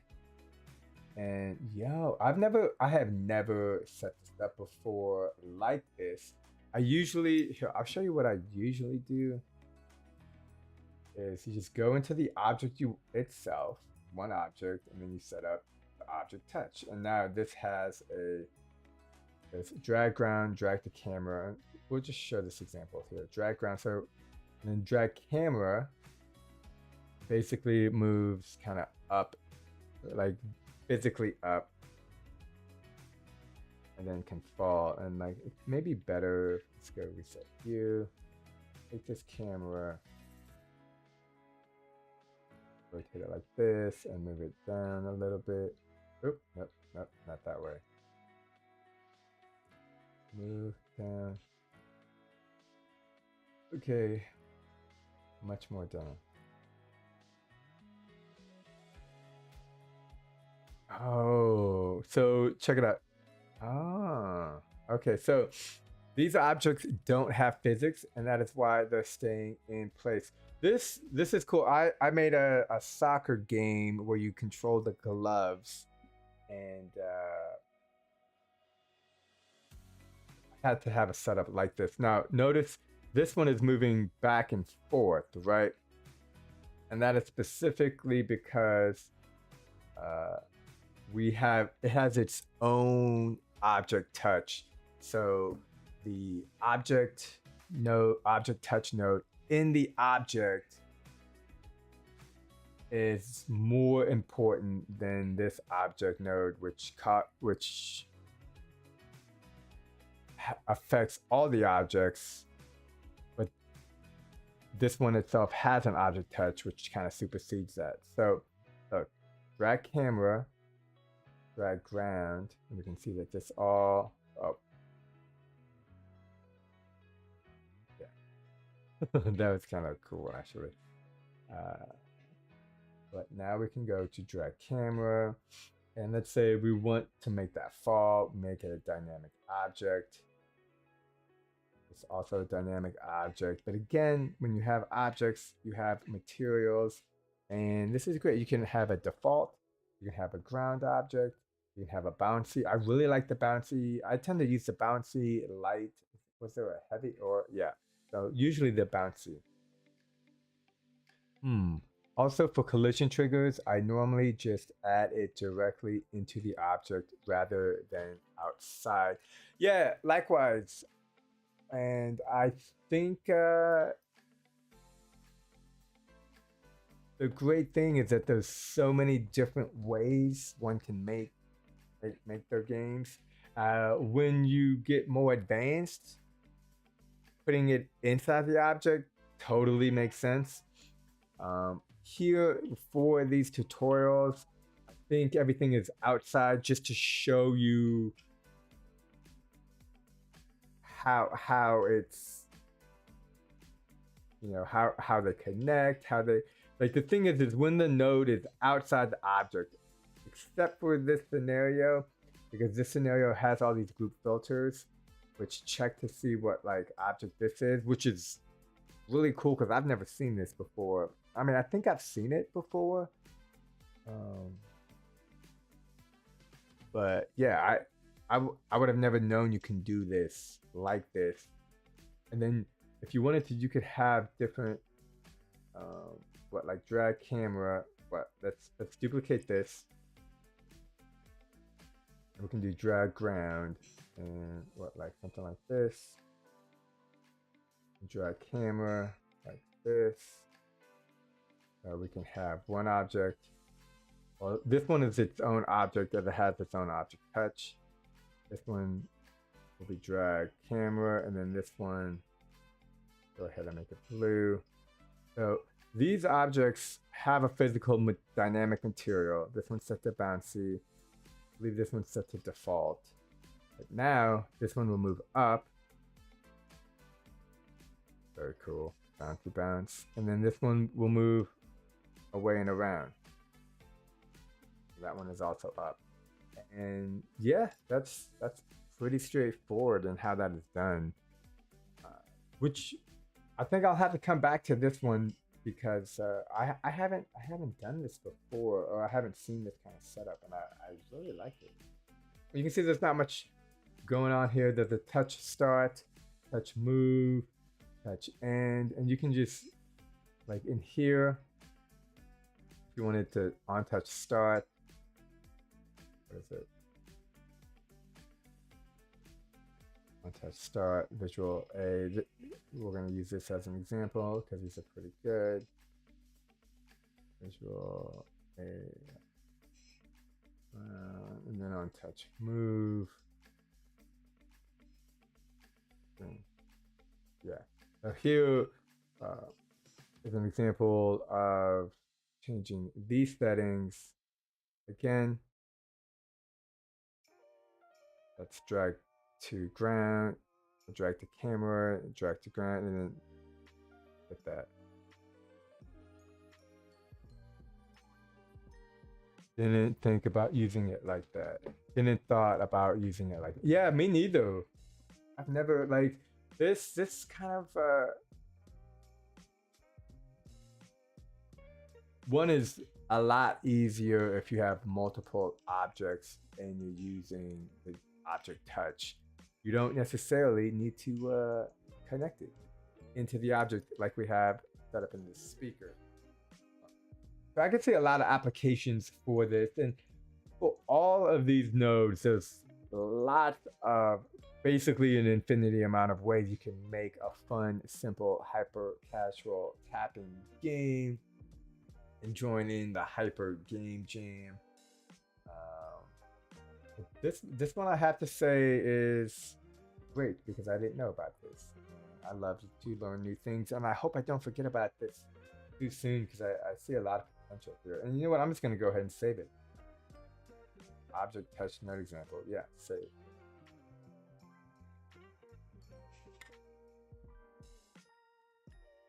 Crap. I am out of green tea. That is an issue for me. So I will be back in a moment. And until then, I think we got 2 more notes to go over. But we can watch Francis Earl work on a robot game.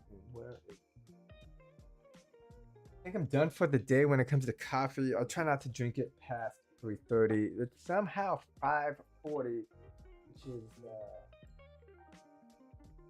man, where did the time go? It goes somewhere. Somebody's keeping track. I'll be right back. I gotta get some green tea and enjoy. Maybe that's something else. Insania. This reminds me of somebody I met. They got a robot.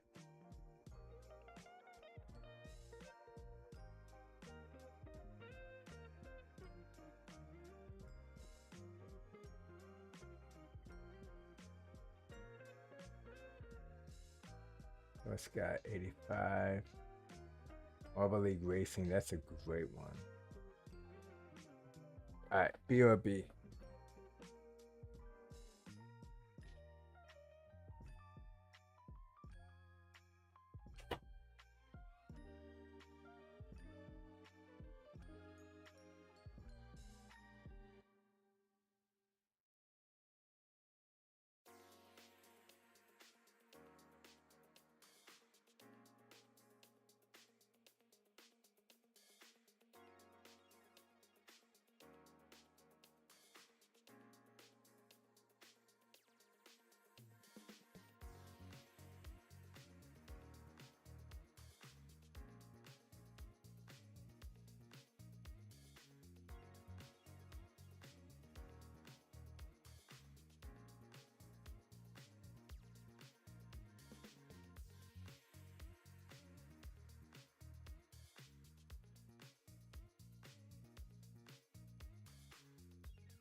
If that light helps. Or it makes. Okay. Small still. Okay. The seating isn't as comfortable as I would like it, but that's okay. So let's go ahead and take a look at. We got like 2 more orientation node example. This I'm curious about. Okay. So what's going on here? Not really sure. Let's hit the remix button and take a look. Editor mode on. And okay, we got some stuff going on. Orientation is a blue node. Go ahead, select it, and bring up the wiki. Into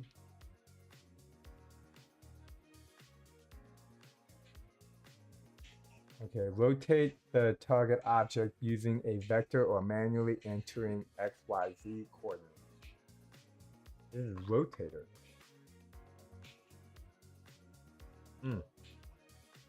It's a rotate node. Is this the orientation? Where's the orientation?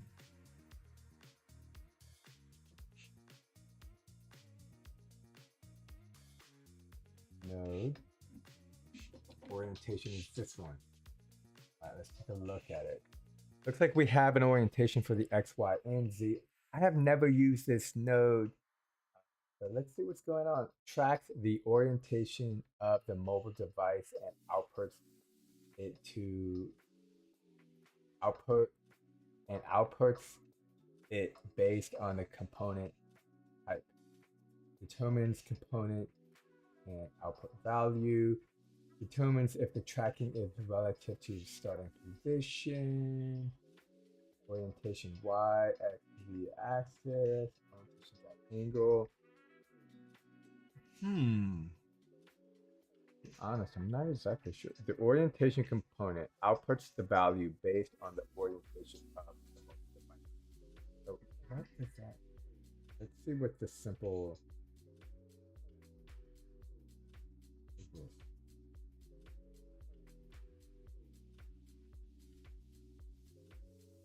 This is this the link to itself.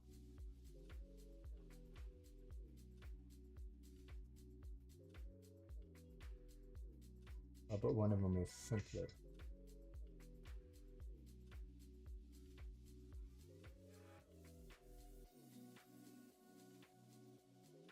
Okay, so I actually think this might mess with. Let's hit play. Compass rotate more than 30 degrees. Okay, so I'm moving my iPad. Again, I'm a little bit afraid to do this just because I think the connection could come undone, and then we are no more live stream. So this is cool. This is flat, just kind of straight, sideways. Okay, so, oh crap. Yeah, so there goes the TikTok live.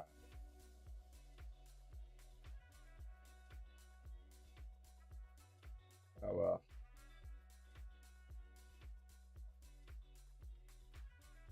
What's up, Shogun? Okay, so we got the rotation tilt device. Go back and take a look. So here we go. This is going into, I believe, the X, the Y, and the Z. And the Z has a multiplier of negative towards it. Change listen to 360. So you have your device and how you're holding it. Value gets put into this rotation node. And these gray lines means it's executed. No, it means the data is sent, but it's not executed. Whereas in this one is a red line and the data is sent and executed. And what that means is like if there's a value, that information gets sent and then the execute kind of like makes it happen, causes it to, there's an executed node example. So it kind of like turns it on. And this is a compass. And this compass has a value math operator. Change listen to 30. Change listen to the orientation max angle. Okay, so when it reaches the max angle, just 30. Yeah, okay, I'll be honest, I'm not exactly sure how this works. There's like a change. There's a number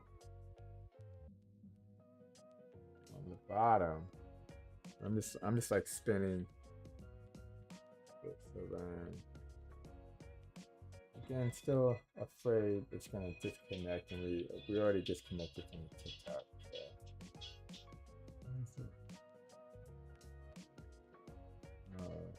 This is me, and am I in my own live stream? That might pull that out.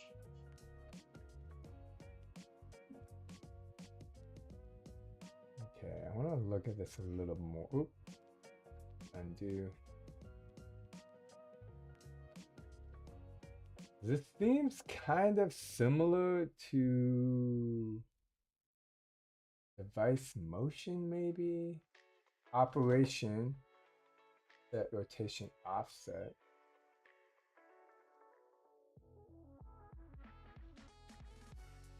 Play again. So if we hit restart, it starts here. And then I'm like moving it to the left, moving it to the right, moving it up, moving it down, up and down in burst.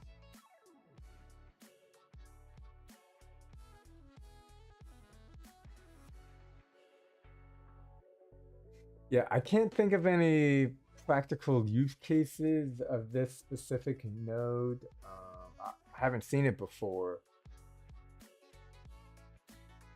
Maybe just leave any comments. Comments. Yeah, so that's the orientation node. I'm not gonna go too much into that. I can't. I think I'm missing the. It seems like the device is very similar to the device motion. And this is the object. Okay, the object has no physics. It doesn't need it as it's connected to the rotator node. Shortest path, teleport. What is teleport again?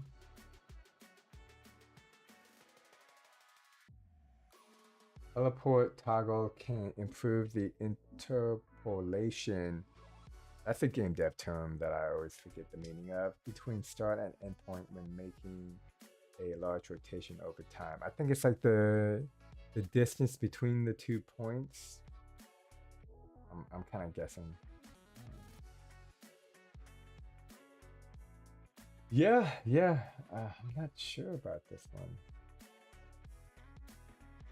I'm just gonna move to the last one.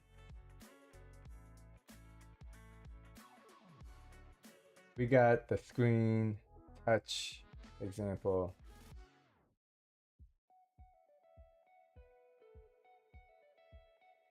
Uh-oh. You acting weird.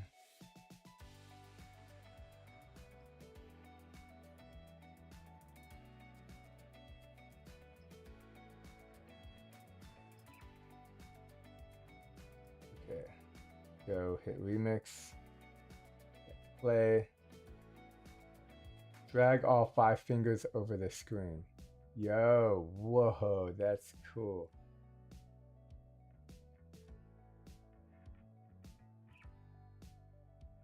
Are they just like randomly different? Yeah, they are randomly different. This is one of the.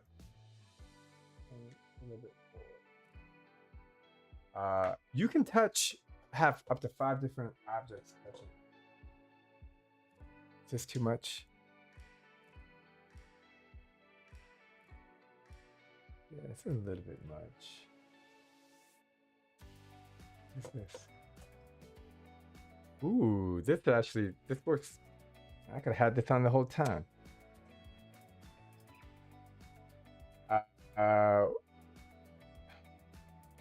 Amazing how much lighting helps. So it's good to know for future reference. Okay, so let's take a look at this. Editor on.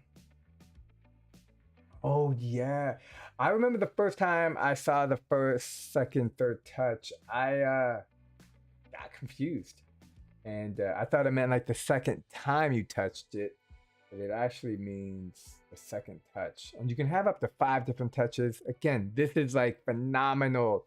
This so easy, all no code.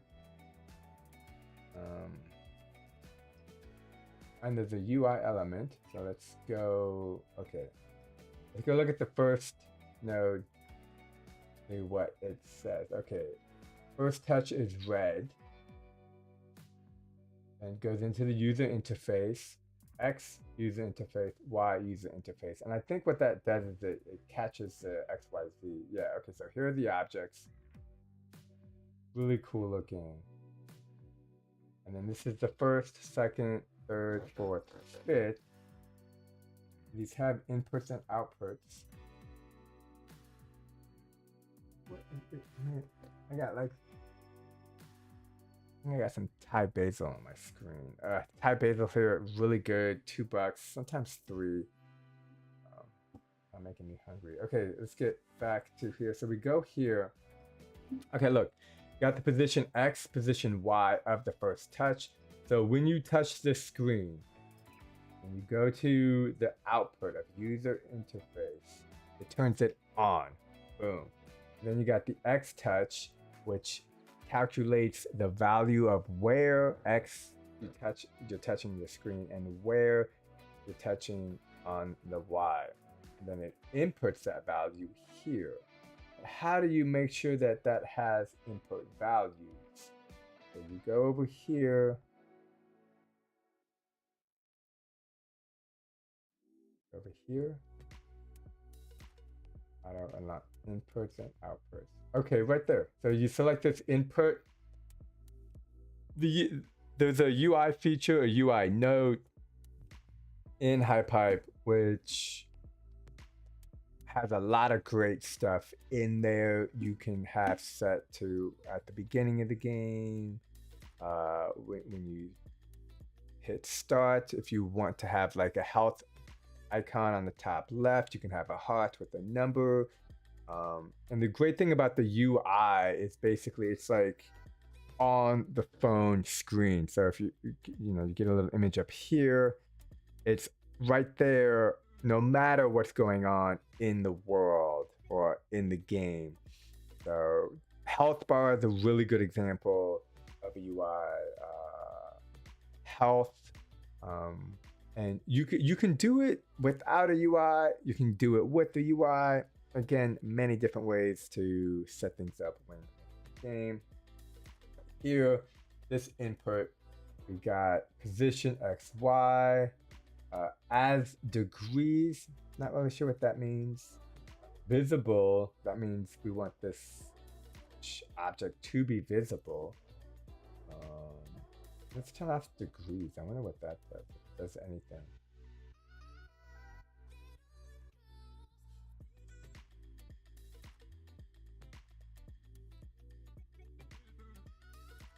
One, two, three, 4, 5. Oh man, this is cool because you can see it on the screen.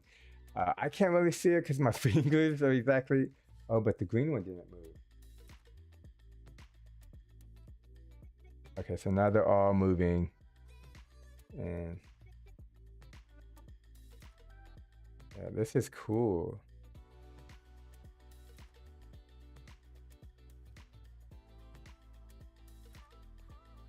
Oh, okay. So if you let go and the green is like a touch, so you have to completely let go for everything to reset. Oh no, maybe not. Oh, okay. So wait, we got 1, 2, 1, 2, 3, 4, 5. At least 2, 4. Okay, and then for it to start again, you have to. Okay, that's cool. I have never, or maybe I can't recall a time I've seen this applied in this manner, and I think it does a great job highlighting how this is set up. Yeah, this is great. What do we got here? Screen touch node example. That's just that text. Yeah, that's just that text. And that's just like the starting point.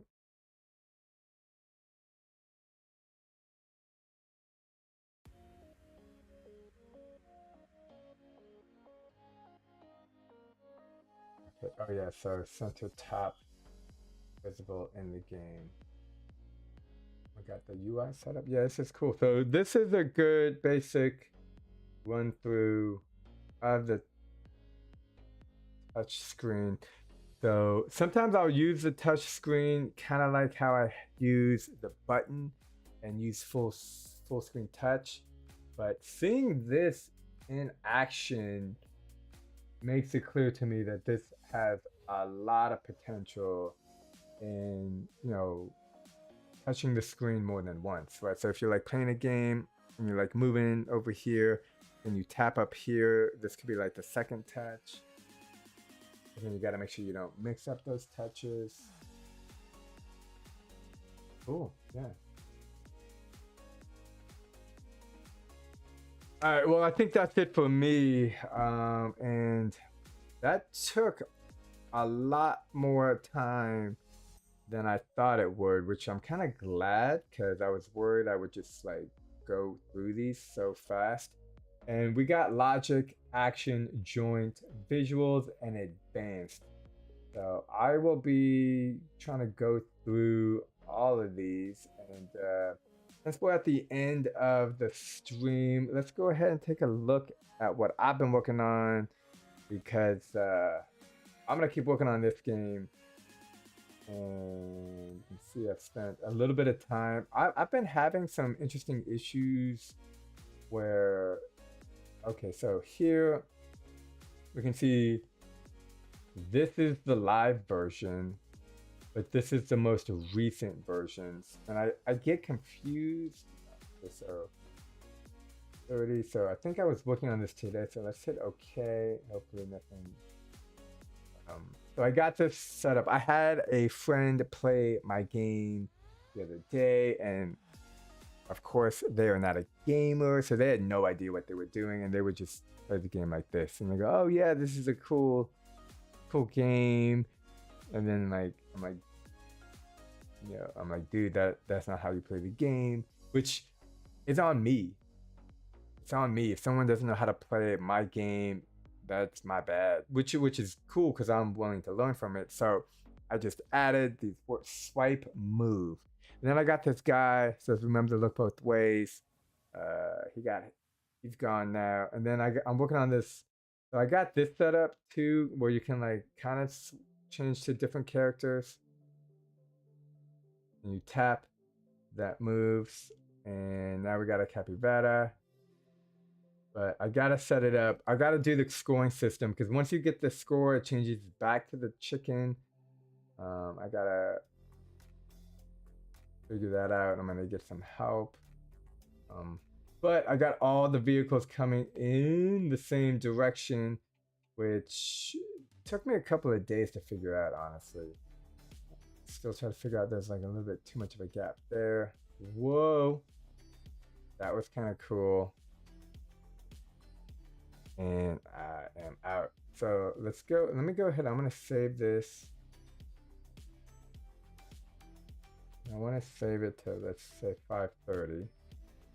Today's date. I've been doing this, so I get confused because, like, I want to save it, but I don't want to post it.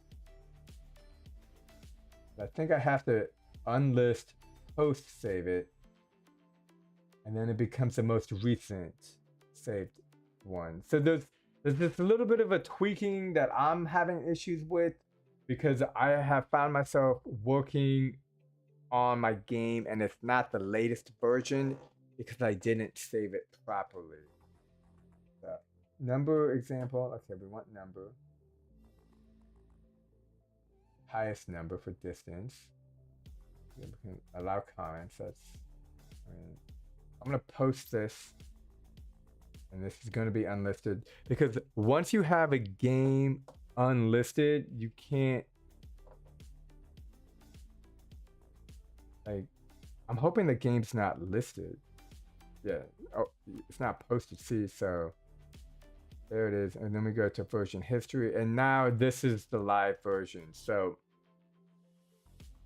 either way, really great way to see some data about. You can see I've been saving different numbers just to keep track of it. Yeah, that's what I'm working on. But until next time, I'm gonna go get some Thai basil. I remember about the light. That I'm sure to know about that later. But that's how it is sometimes. Thanks for hanging out. Until next time, appreciate you. I'm Hypesy. Stay safe out there. And yeah, take care. Later, PT.